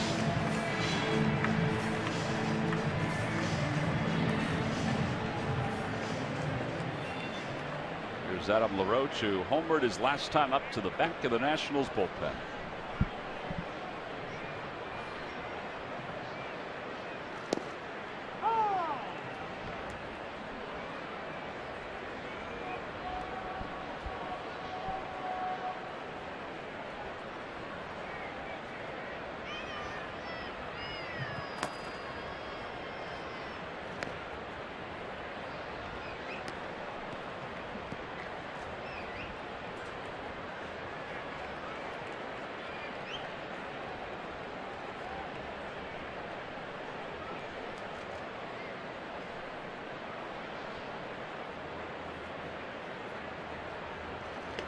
Good off speed pitch. 1 ball and 2 strikes.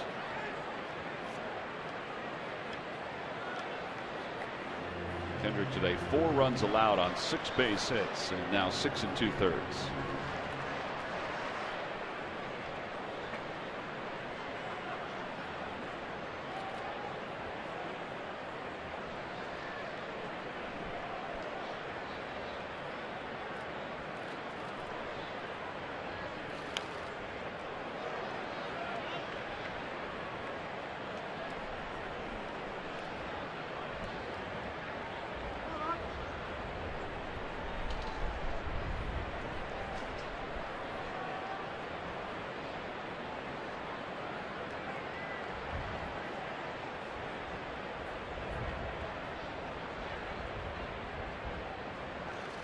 Broke his back, ground ball to first base. Ryan Howard is there, flips underhand to Kendrick, and the side is retired. It is the first 1-2-3 inning of the day for Kyle Kendrick. We've completed our first 7. We'll go to the 8th inning. The Phillies have 6 outs to get a couple runs.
To you by Delaware Valley Honda. Visit your local Delaware Valley Honda dealer or shophonda.com.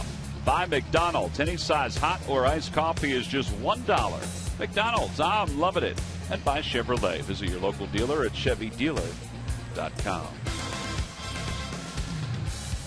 We've played 7. We go to the top of the 8th inning. It's 4-2 Nationals on top. It's time now for our Hyundai defensive play of the game. Doug Fister did a nice job today, and he also fielded his position well, man. No, he very did. It's a nice cutter inside.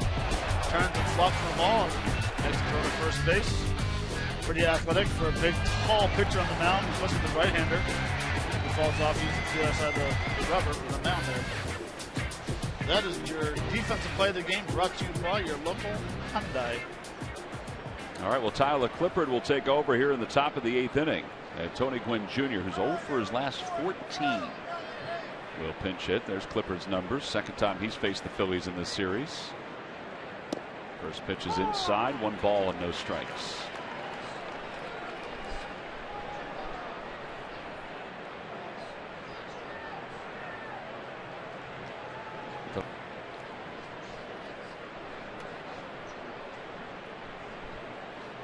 Pitch was called a strike. Excuse me. It's no balls and 1 strike. In the dirt, 1-1.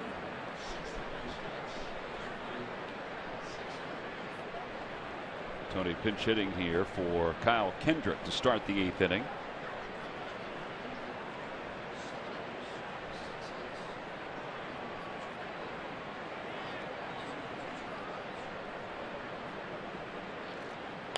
That one's off the end of the bat, spinning towards center. It goes right back to Espinosa on the bounce.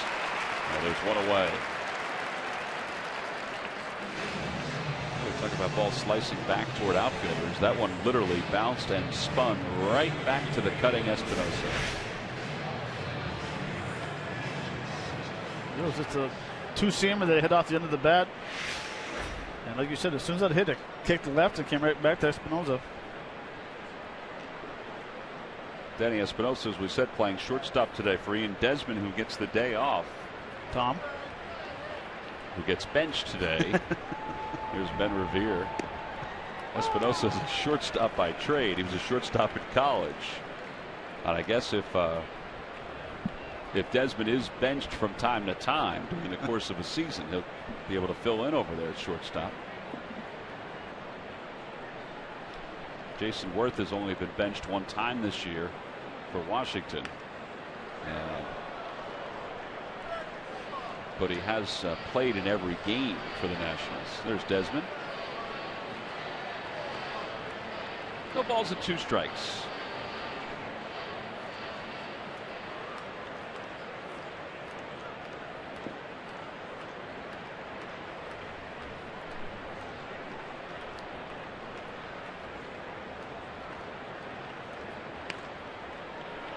fouled away again.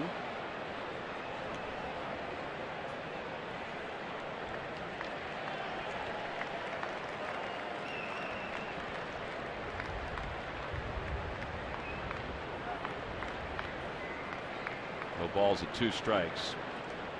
So Matt used to use a natural colored bat. He didn't use one that was black or two-toned or anything like that. I can see why. Swing and a miss. Revere's down on strikes. Ben Revere, as he goes up to the plate, looks at his bat. You can see all the marks on the handle or toward the label that you were talking about. I never thought about that before. That breaks your confidence down. Oh, here's Jimmy Rollins with 2 away.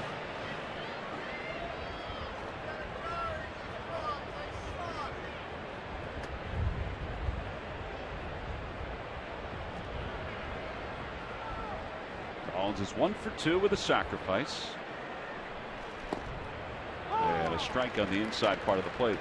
It's funny because I never thought about that. It really showed when Revere held the bat up. I can see sort of white scuff, white scuff, white scuff, all toward the handle or toward the label.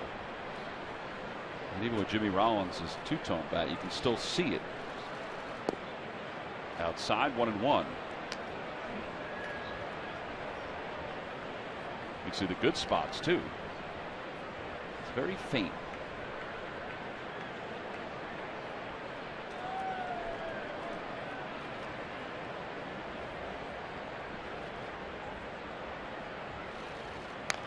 Ground ball, foul.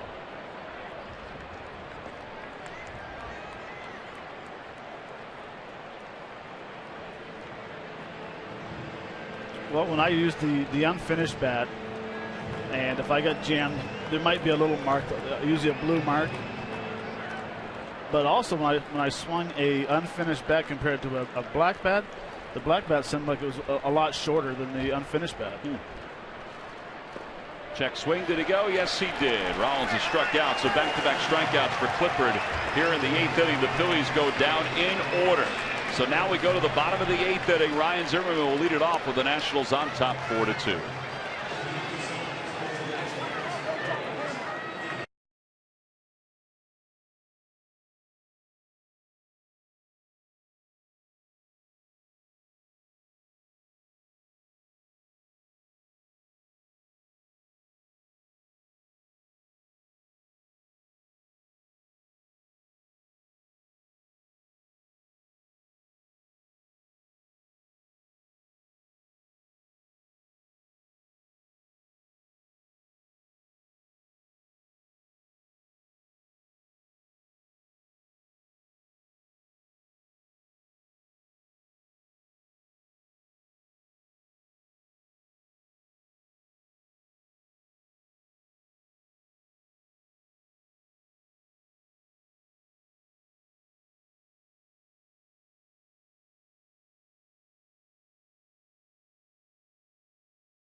Here, the Fanatic bobblehead of the month features the Fanatic in poses from his collection of children's books. Released on the 1st of each month, each bobble is part of a limited edition run. Get yours before they're gone. Available exclusively at the Majestic Clubhouse store at Citizens Bank Park. Now, bottom of the 8th inning, it's the Nationals 4 and the Phillies 2.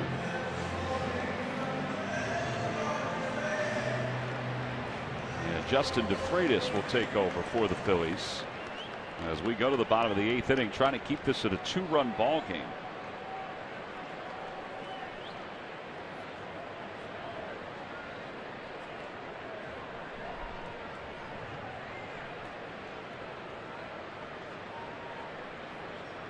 DeFreitas has not been scored upon since the Phillies brought him back from the minor leagues. He's pitched well for them. That's over for a strike. It's 0-1. Zimmerman is 1 for 2 with a walk today.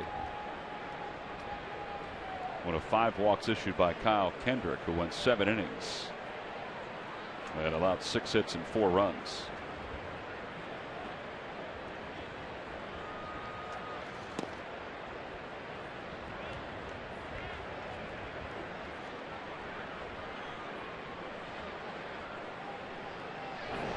There's Rafael Soriano.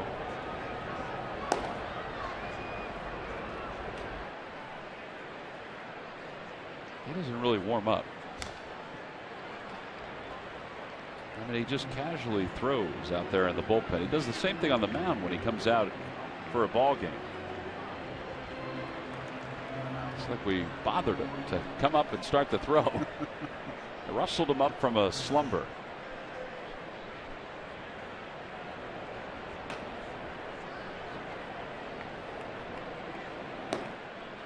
1 ball and 2 strikes to Zimmerman. And a called strike 3. DeFreitas gets the strikeout of Zimmerman to start the 8th. And that'll bring Kevin Franzen to the plate. Time to check in with Murph with the Major League Notebook. Murph, take it away.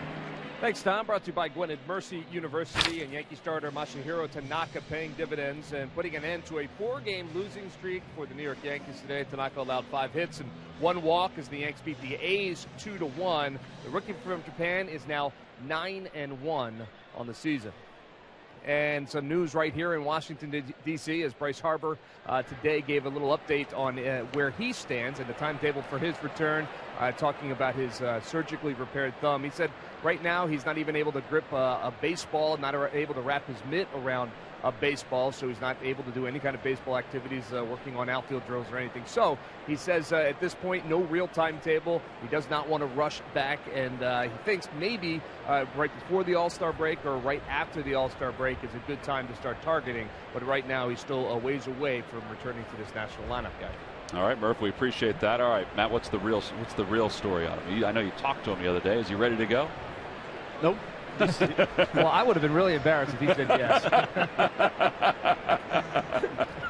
No balls and 1 strike to Franzen. And that one is looped it to right field, a base hit. And a 1-out single. I just thought maybe he was playing possum with you, Murph. Just wanted to make sure we get the full scoop from the guy who knows him here. Exactly. No, he says he's about 3 weeks to a month away. Well, here's where the injury occurred for Bryce Harper. This one's off the scoreboard in right center field. Drove it a few runs, and then he tried to go into third head first, and whoop.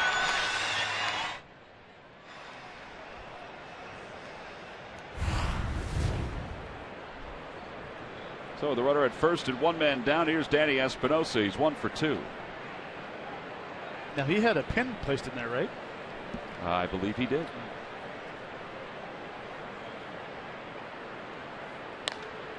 Fly ball, right center field. John Mayberry goes back to a spot and makes the catch. 2 outs.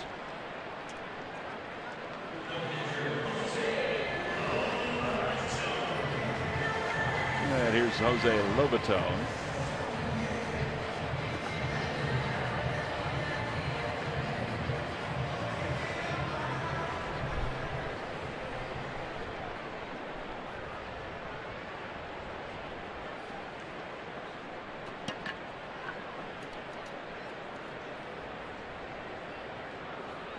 Lobaton is 0 for 2. He headed to a double play and struck out his last time up, swing and a miss.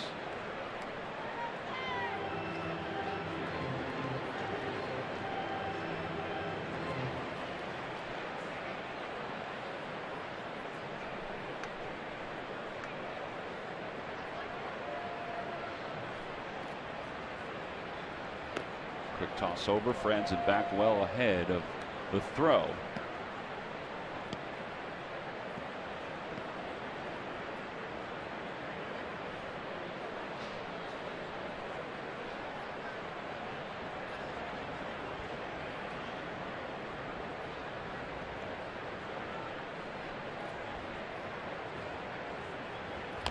Check swing, and it's over the head of DeFreitas. Rollins charges, picks it up, throws to first in time to get Lobatone. Here comes Matt Williams. The side is retired. They're going to hold the defense for a moment. And Matt Williams will walk out and talk to John Tumpane, the first base umpire. They'll spin around. Randy Noor, the bench coach, is on the phone. They'll just chat it up for a few moments. And the Washington Nationals will make a decision whether they'll request a replay, because at this point it's up to the umpires to decide. Rollins did a great job getting to that ball. And I believe he is out. I don't know if there's enough evidence from that shot to overturn it, but I still think the throw beat just by a hair.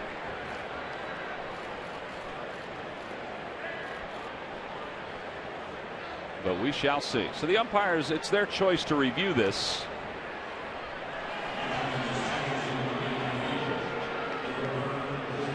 There's Ron Culpa, the crew chief, to the left. Tumpane is to the right.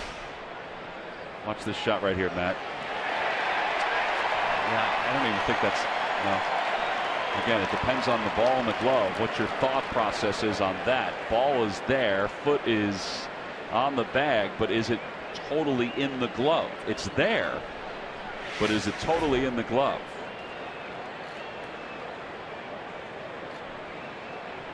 The tie does not go to the runner. We've had a couple of them that are basically up for grabs. I mean, the folks in New York are looking at it right now. And just a reminder, there are two different crews depending on the number of games that are being played during the course of a day that are up in New York with some technicians looking at every angle that we have at our disposal and the Nationals have at their disposal.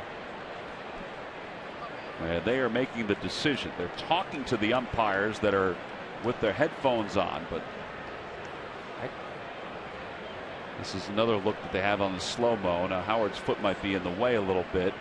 So right there it looks like his foot's down on the bag, but the ball's in the glove. But is the ball in the pocket of the glove?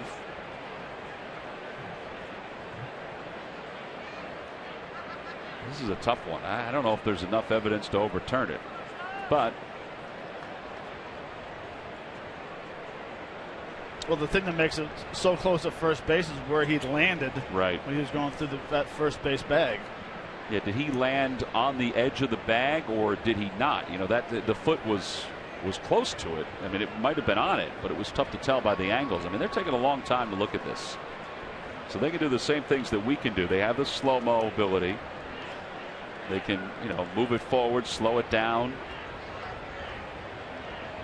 and get the timing exactly down. Here's another look. Look where the foot is. See, the foot is down. The ball is in the glove.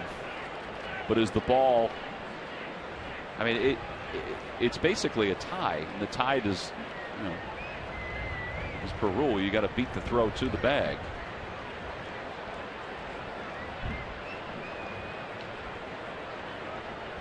We've had a couple of replays that have been 55 seconds or under a minute. One was definitively 55 seconds. This one is going to be one of the lengthier ones that we've had in quite some time. Now, the mechanics of it when it ends the inning like this is that the umpires have to hold the infielders. So that's why everybody was held. And here we go. Safe for first base.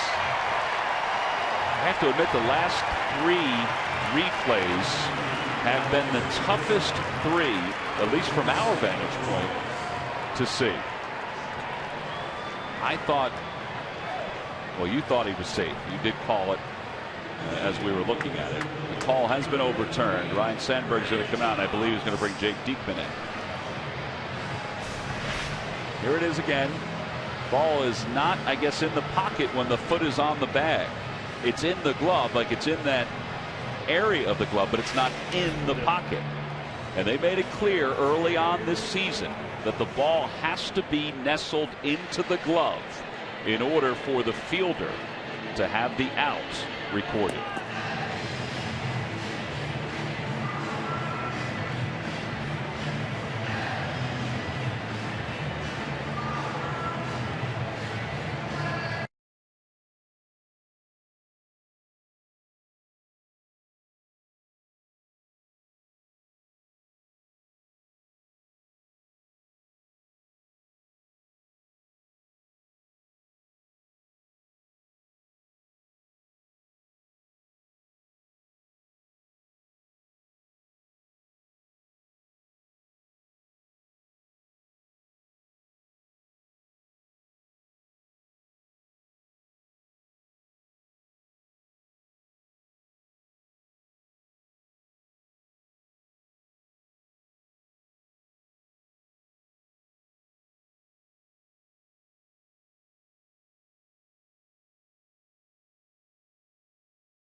games are night games. It starts with a Hatfield Dollar Dog Night, and it ends with the Xfinity Fireworks post-game show.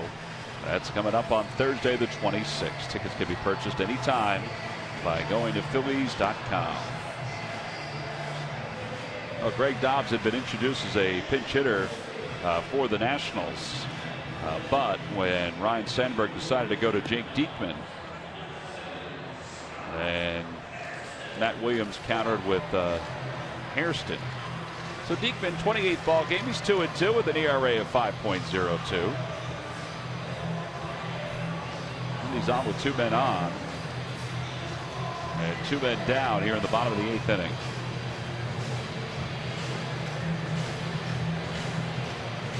.38 strikeouts at 28 2/3.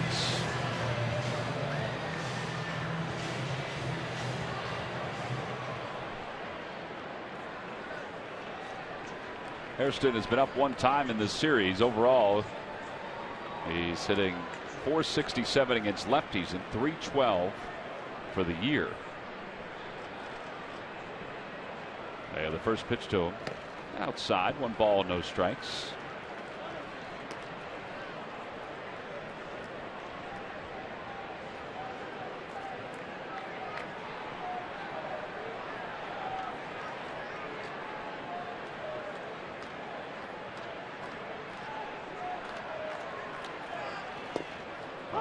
On the inside corner at the knees, 1 ball and 1 strike.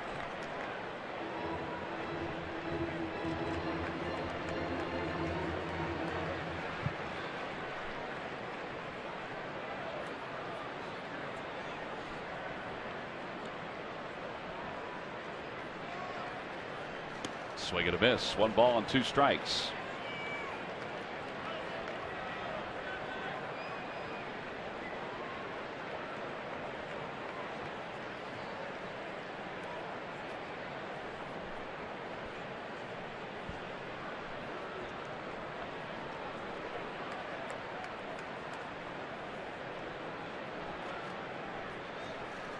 Inside, 2-2.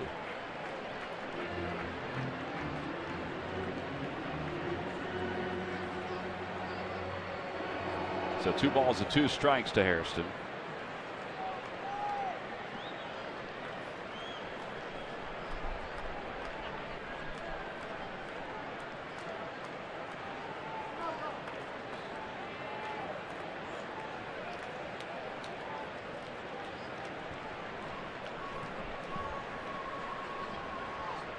Those will have Chase Utley leading things off in their half of the 9th inning. Trying to keep it at a 4-2 game. Hairston check swing on a breaking ball. And it's in tight, 3-2. So the runners will be off.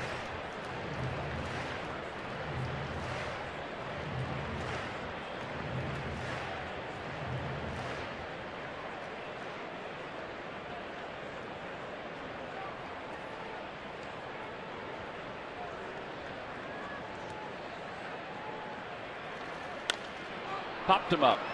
Shallow center field. Utley backpedaling.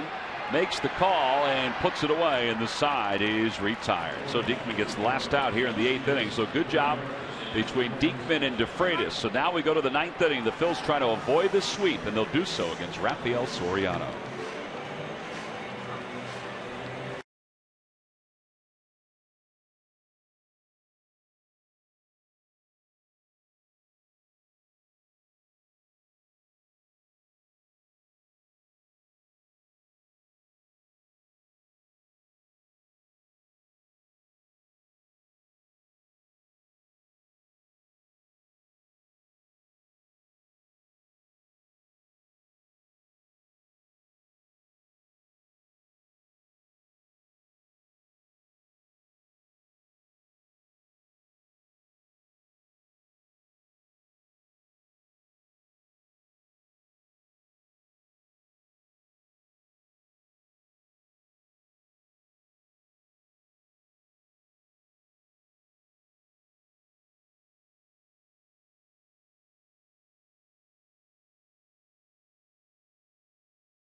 4-2 Nationals lead over the Phillies.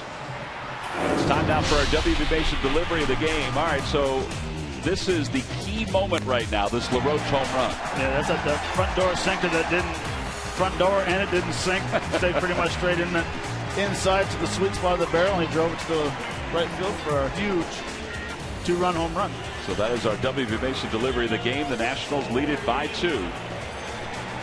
Nate McLeod is in the ball game to play left field for Washington. That's the only change defensively aside from the new pitcher. It's Rafael Soriano. What a year he's had. 22 innings. His earned run average is 0.82. He has 11 saves and 12 opportunities. So he's on to face Chase Utley, Ryan Howard, and John Mayberry. Phillies made it a 2-run game with Mayberry's home run back in the 7th.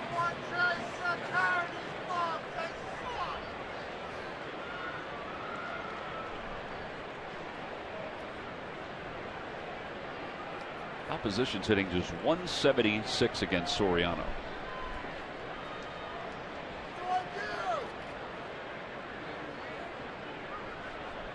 And Utley takes a strike. It's 0-1.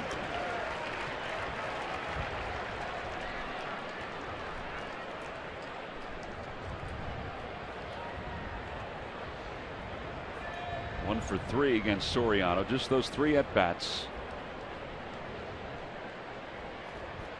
Now the 0-1 pitch. That one's grounded to the right side. To his right is Rendon. Clippard pitched a scoreless 8th inning, and now it's Soriano pitching the 9th in relief of Doug Fister, who went the first 7 and allowed 2 runs. Ryan Howard's coming up. Let's check in with Murph. The pitching matchups for this upcoming series. Murph? Well, yeah, after the team leaves Washington, D.C., he'll hop on a plane, head out to Cincinnati for a weekend series against the Reds, and Cole Hamels will get the ball tomorrow, taking on Johnny Cueto, who's 5-4, but look at that ERA, 1.68 so far this season. Then Roberto Hernandez and Alfredo Simon on Saturday, and then Sunday it'll be Homer Bailey and David Buchanan finishing up at 1 o'clock on Sunday afternoon. All right, Murph, we appreciate that. Ryan Howard fouls one over the head of Murph and out of play. Cole Hamels has had some very good numbers against the Cincinnati Reds, the team that he made his major league debut against. We'll be talking about that at the top of our broadcast tomorrow. 0-1 pitch and a strike. It's 0-2.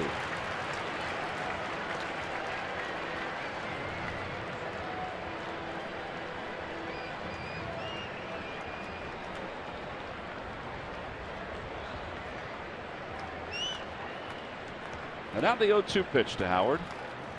He lays off. 1 ball, 2 strikes.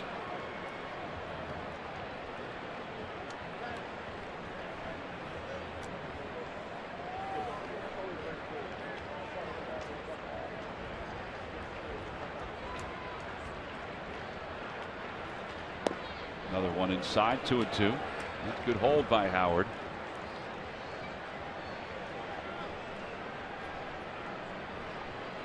Ryan trying to get aboard. The Phillies are trying to bring the tying run to the plate here in the top of the 9th inning. No worries, man.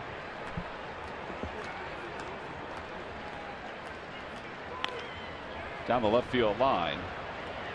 And out of play. There remains 2 balls and 2 strikes.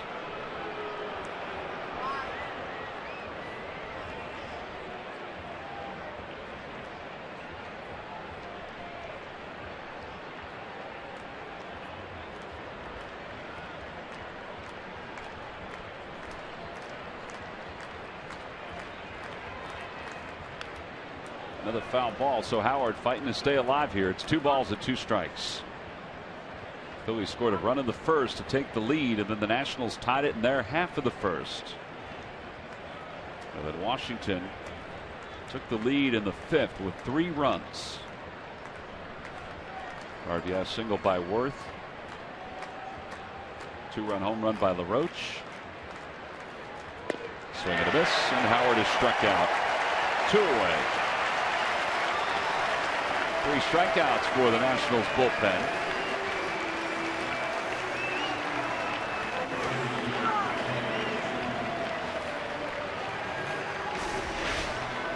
just a very nice hard slider, about 86 miles an hour. He's changed enough speed just to have Ryan Howard out in front of the fastballs that he's been battling before with 92, 93. One thing you'll see from Soriano is he changes his speed on pitches very well. He could hit 92, 93, go back off at 90, throw a nice 86, 87 mile an hour cutter. John Mayberry homered his last time up to make this a 4-2 ball game.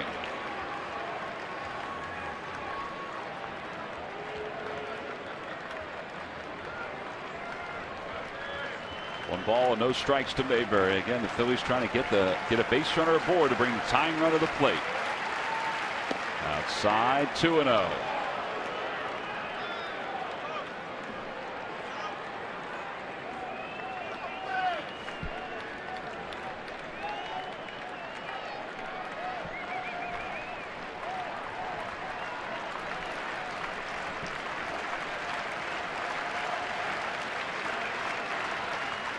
Inside, 3 balls and no strikes.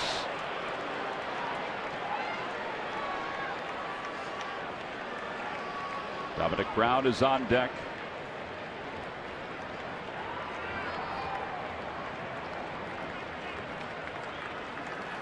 Mayberry's taken all the way. It's 3-1.